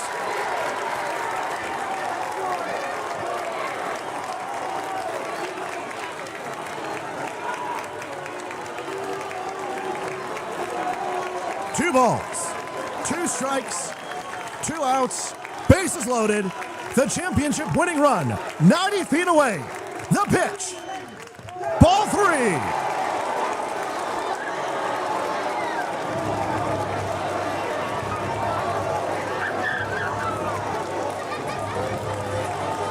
Ladies and gentlemen, it all comes down to this. The bases are loaded. A 3-2 count. 2 outs. The runners will be moving. The championship for a Super Sectional run is 90 feet away. The pitch.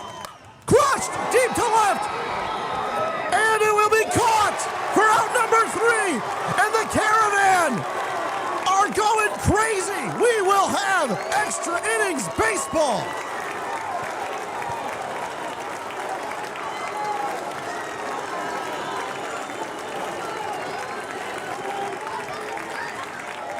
The Caravan unable to keep their lead, and the Eagles find a way to tie it up in the bottom of the 9th. We go to the top of the 8th, tied 3-3.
Ladies and gentlemen, this has been one of the most exhilarating games of the entire playoffs. We have extra innings baseball. We're in the top of the 8th. Medina swings and misses at the first pitch. Mason O'Neill back out for his 3rd inning of work. Medina 0 for 3 looking for his first hit of the night. The 0-1. Skips in the turf, 1-1.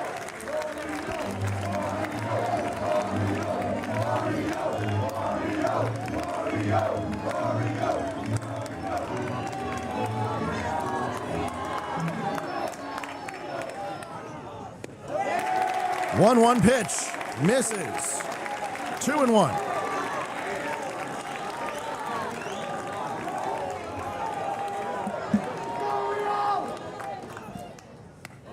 Pitch misses high and away. 3-1.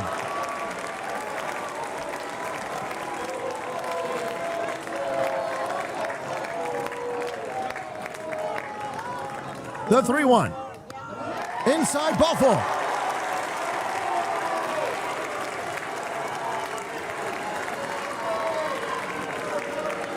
And that is not how you want to start the inning with a leadoff walk.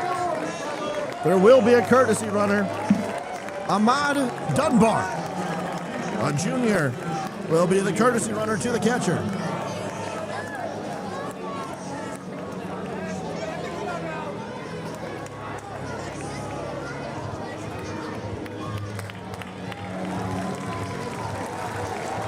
And that'll be it for Mason O'Neill.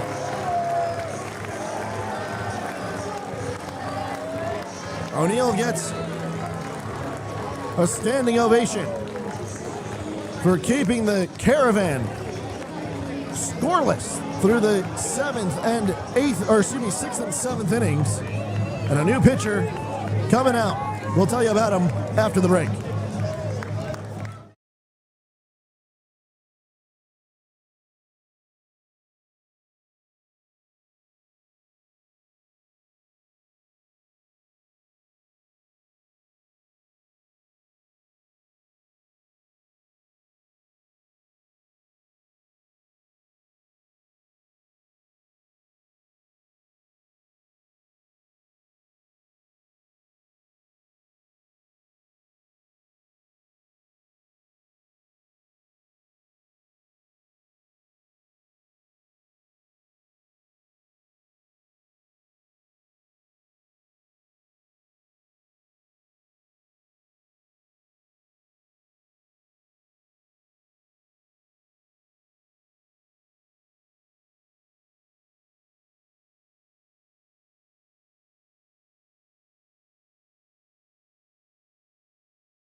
Welcome back. Mason O'Neill's night is over. 2 innings pitched. Gave up 1 hit. No runs so far. Walked 3 batters. 1 strikeout. He is responsible for Ahmad Dunbar at first. And now entering and pitching is Drew Drodek. Brady Holland to the plate. Tomczak goes from second to short, and entering at second base is Solomon Mitchell. Pickoff move to first. Not in time.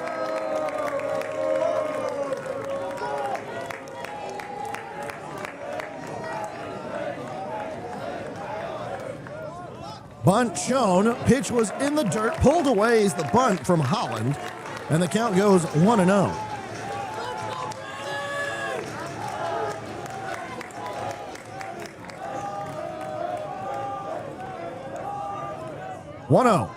Bunt. Popped in foul territory, and that'll fall. Rosas was hustling down, trying to see if he could measure up a possible diving catch, but It was too far gone. The hustle is much appreciated. Brady Holland is 1 for 2. Had the double, reached third, was left there as he shows bunt. This pitch snagged from Spinella behind the plate. And the count 2-1. Holland has the sac fly RBI out to right field. That scored Anthony Chavez for the first run of the game. Showing bunt again, and this pitch fouled off the plate and back towards the backstop. The count now 2-2. Brady is trying to move Dunbar into scoring position for Pancho Vasquez. We'll see if he shows bunt again or if he's swinging away. Pick-off move to first. Not in time. Nobody out. Runner at first after the leadoff walk to Mario Medina. Dunbar would come in as a courtesy runner. Next pitch fouled away, and Holland is swinging. 2 balls, 2 strikes. Runner at first, nobody out.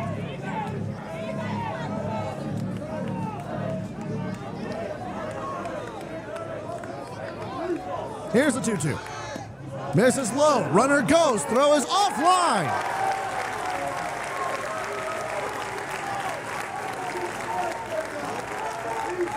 A stolen base for Ahmad Dunbar. He puts himself in scoring position with the stolen base. And it looks like there's an equipment malfunction. After the throw, the catcher, Spinella, had his earpiece torn out of his ear after the aggressive throw.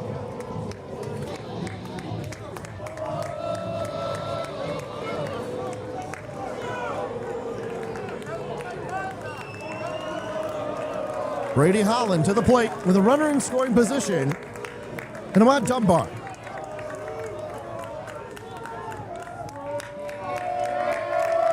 Dronick with a 3-2 count. He comes set. Time called by Holland.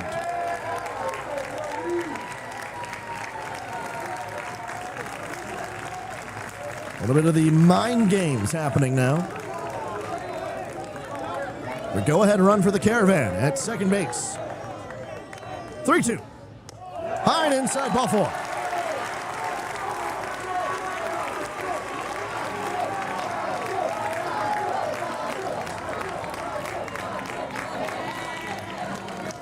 And Dronick's first batter that he faces is a walk. Pancho Vasquez will step into the plate with 2 on and nobody out, but first the meeting on the mound.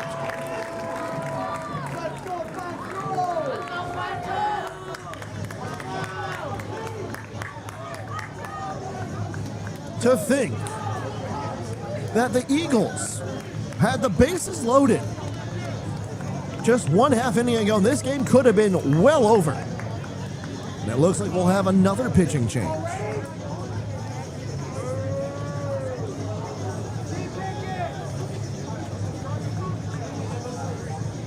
But to think that the Eagles were down 3-0, find a way to come back, nearly walked it off, they still have a chance to do so.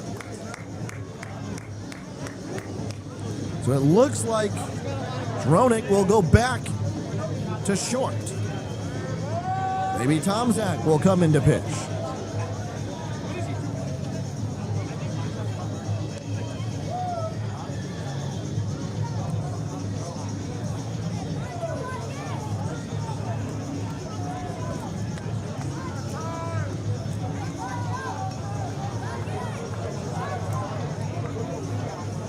It'll be number 9,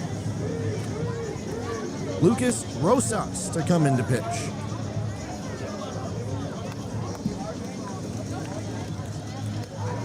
Seaman will go to first.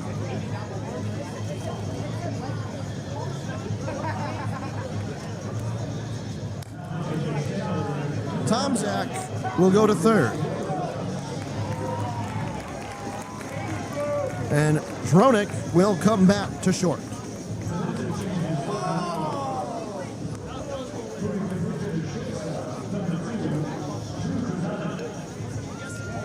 We'll be back after the break.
Welcome back.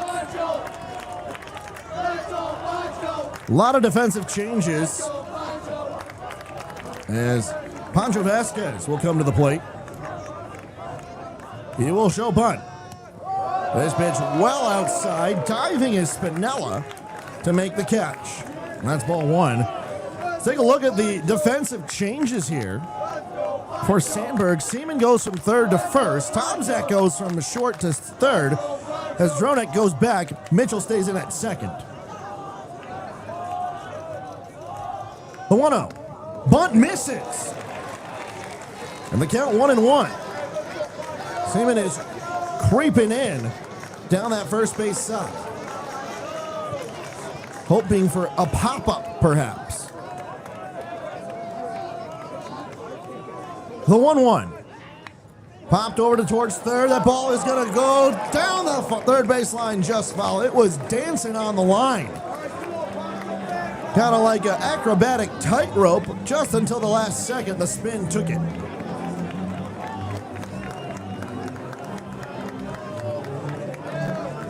Now Pancho Vasquez. The 1-2 count. Will he bunt? We'll see if the runners are going to move. It looks like he's going to swing away. Fouled.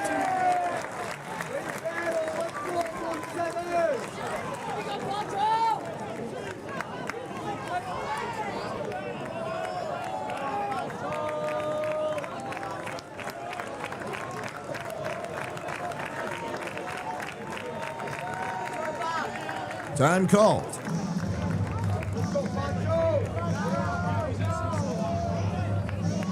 So here's an interesting situation. The runner at second belongs to O'Neill. The runner at first belongs to Zronak. Chopped foul down the third base line and just picked up foul by Tomczak. Again, that ball is teetering that fair foul line.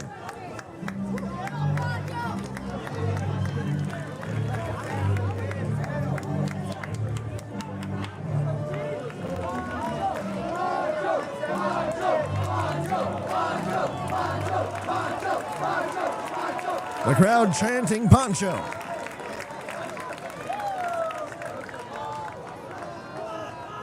Long pause for Rosas. 1-2. Popped over to right. Coming in is Longo. He makes the running grab for out number one.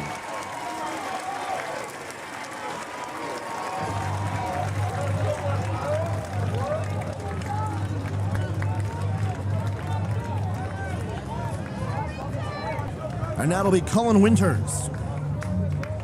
Cullen Winters 0 for 2, walked his last time up, looking for his first hit of the night.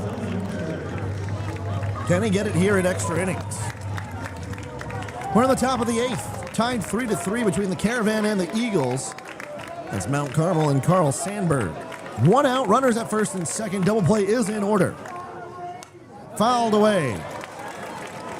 We're just about to hit the 11 o'clock hour here in Chicagoland, specifically Crestwood, Illinois.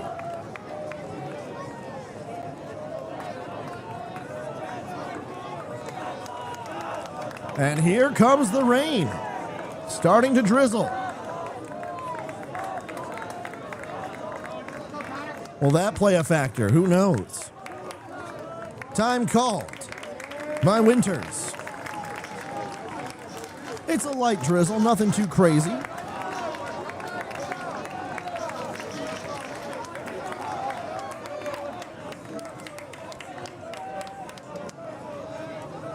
The 0-1. Up the middle, into center. Rounding third and coming home is Dunbar. The throw to the plate. Not in time. And the Caravan take the lead, 4-3.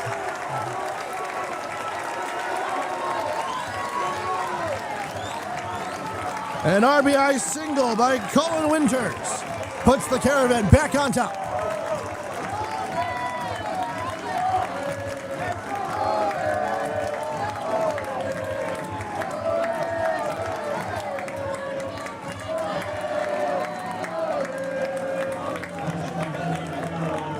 That run will be charged to O'Neill. His line ends. 2 innings pitched, 1 hit, 1 run. That is earned. 3 walks, 1 strikeout.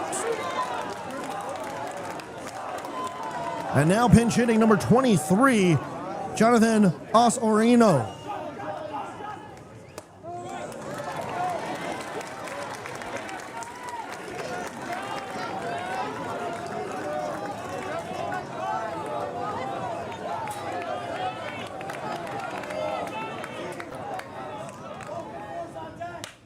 This one lined into left field. That'll fall. Rounding third and coming to the plate is Holland. The throw will be cut off. And the Caravan in on another run in the rain.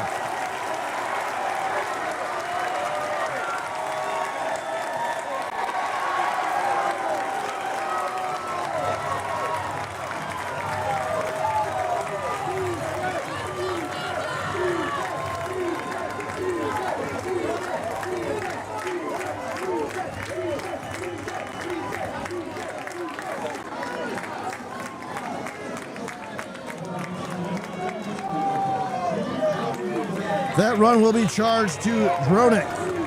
1 run that is earned to his line. Top of the order, TJ McQuillan, excuse me. Runners at first and second, still 1 out. The pitch. On the ground, up the middle. Backhanded by the shortstop, fires to first. The pick not in time. And everybody's safe.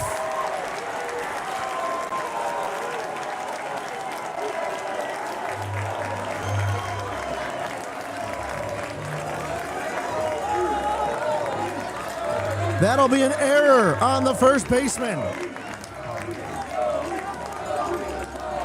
And a meeting on the mound.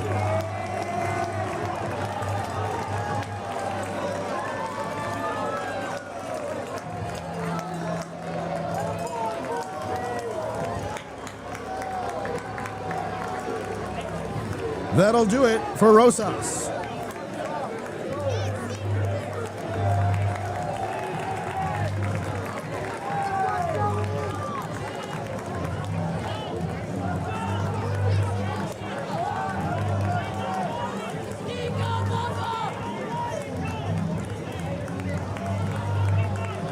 We'll take a break.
More defensive changes and a new pitcher. Nick Seaman will move from first to pitch. Rosas will go back from first, or to pitch, to first. Now Joey Ireland to the plate.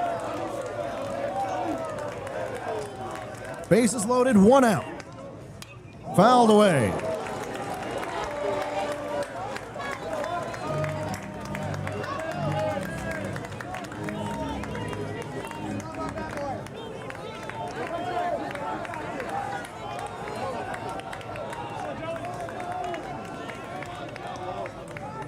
The 0-1. Low gets away from the catcher. He'll dive, not in time. brings Colin Winters to score.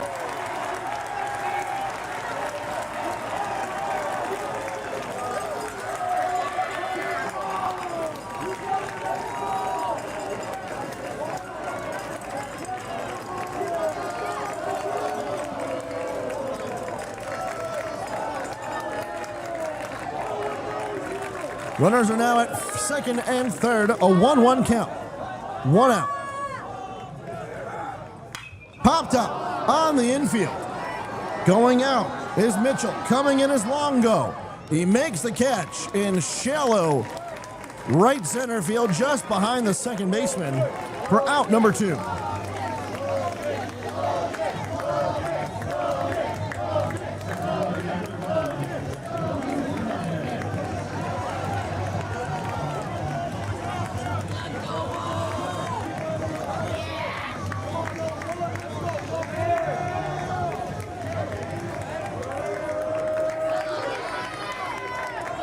Logan Fernandez to the plate.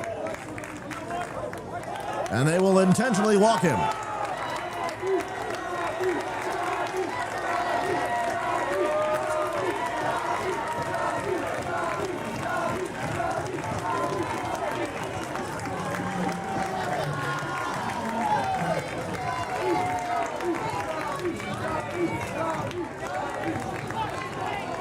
Anthony Chavez, with the bases loaded and 2 outs, will come to the plate.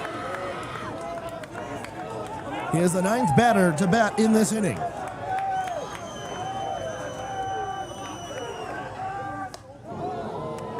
First pitch called a strike.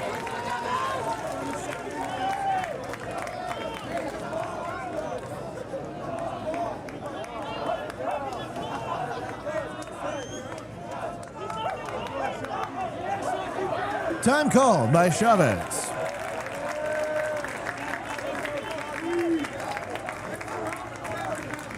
Lorena seemed to stop.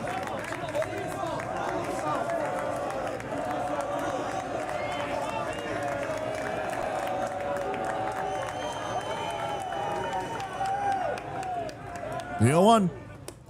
Outside.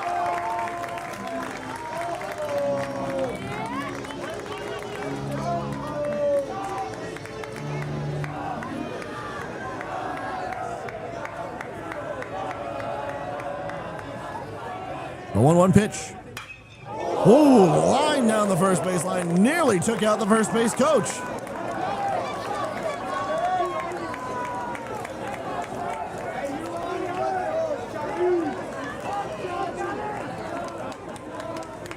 Mount Carmel leads Sandburg 6-3 here in the top of the 8th inning of the 4A Super Sectionals.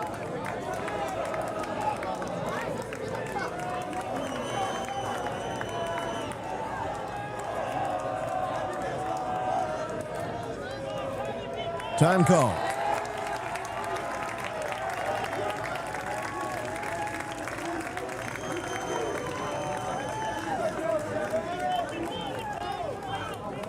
Seaman is 1 strike away, and it looks like we're having more issues with the earpiece for the catcher.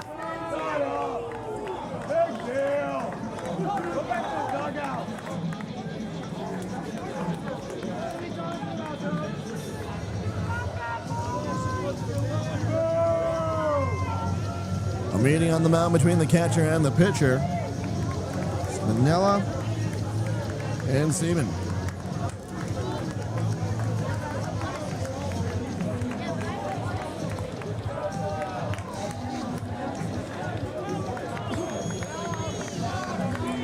It seems as if the rains have given new life to the Caravan.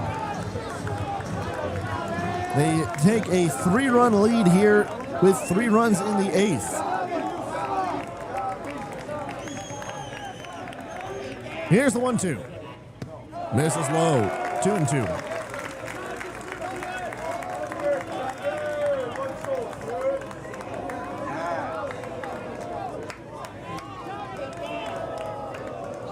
Seaman comes set. Bases loaded.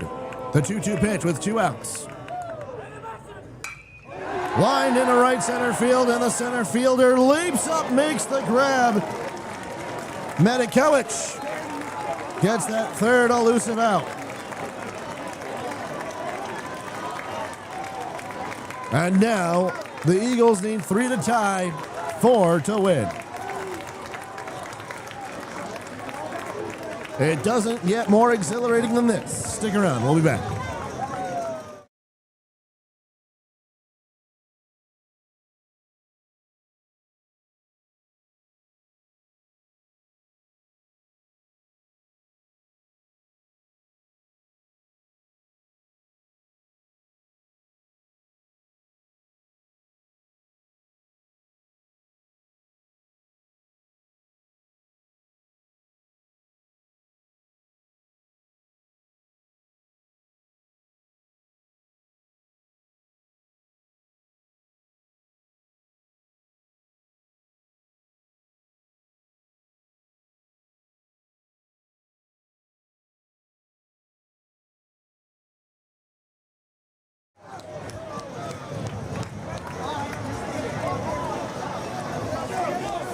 We are back, and it is raining hard, ladies and gentlemen.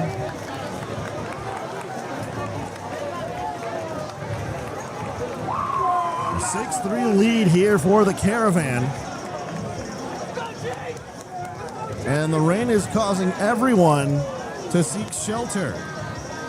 Now, the question becomes, it's already 11:09 here.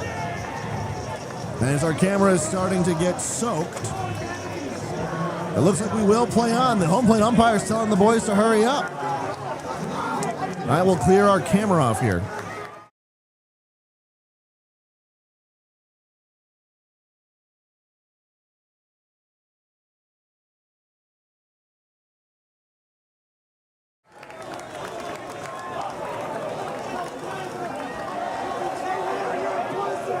We will play on. First pitch, fouled away.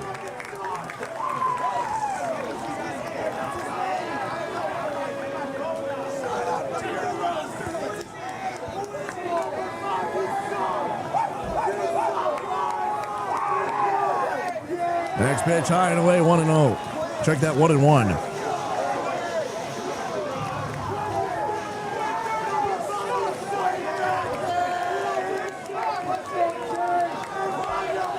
The 1-1 pitch.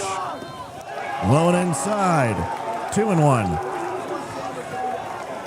The Sandburg student section is loving the rain. They've got the tarps off and they're ready to roll. The 2-1. Swing and a miss.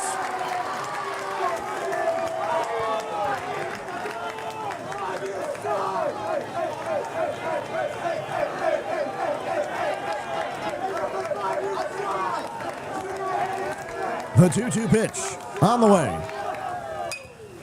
Hit well, deep to left. Winters battling the rain, makes the catch for out number 1.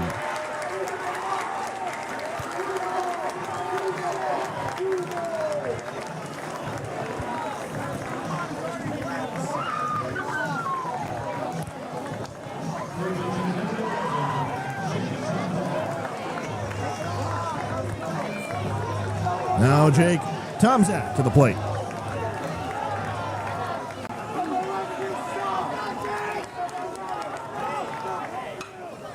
A squibber over to first. Picked by Chavez. Beat him to the bag for out number 2.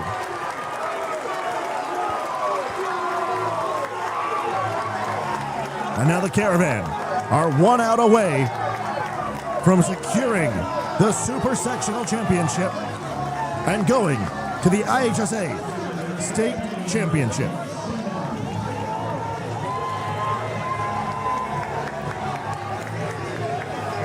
And now Nick Seaman will come to the plate.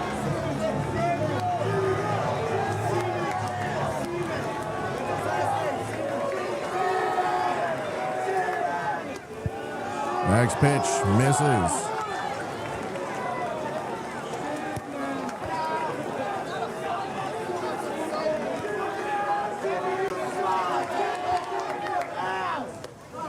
Next pitch called a strike.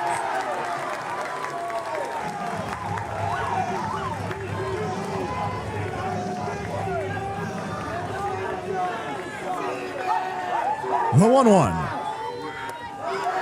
Misses high. 2-1.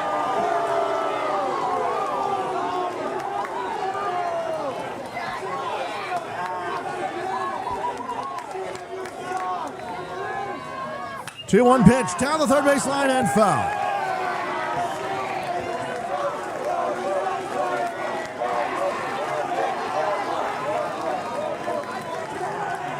The Caravan are one strike away.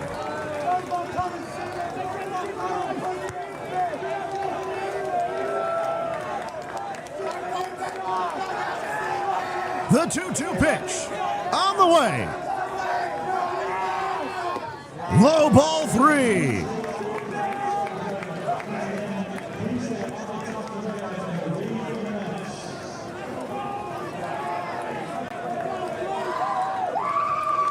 Three balls, 2 strikes for the championship. Squibber to third, picked by McQuillan. Fires to first, offline.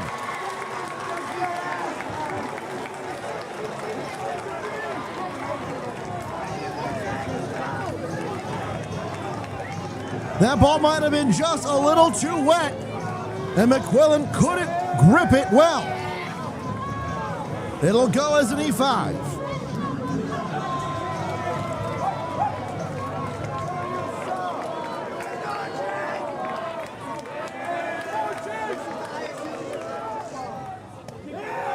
First pitch, called a strike.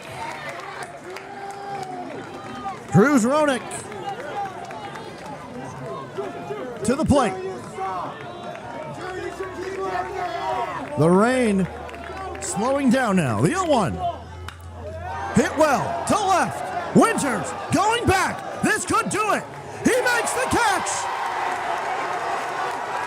And the Mount Carmel Caravan are your IHSA 4A Super Sectional Champions.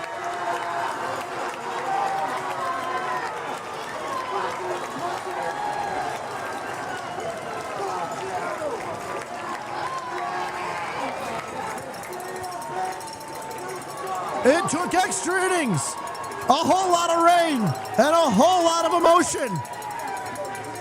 But the Caravan have come back to win it 6-3 in extra innings.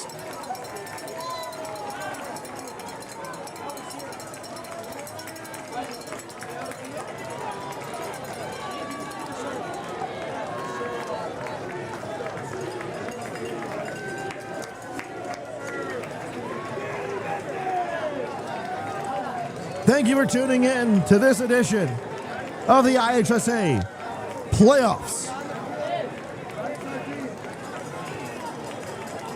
The Caravan will move on to the IHSA State Playoff Championship Tournament.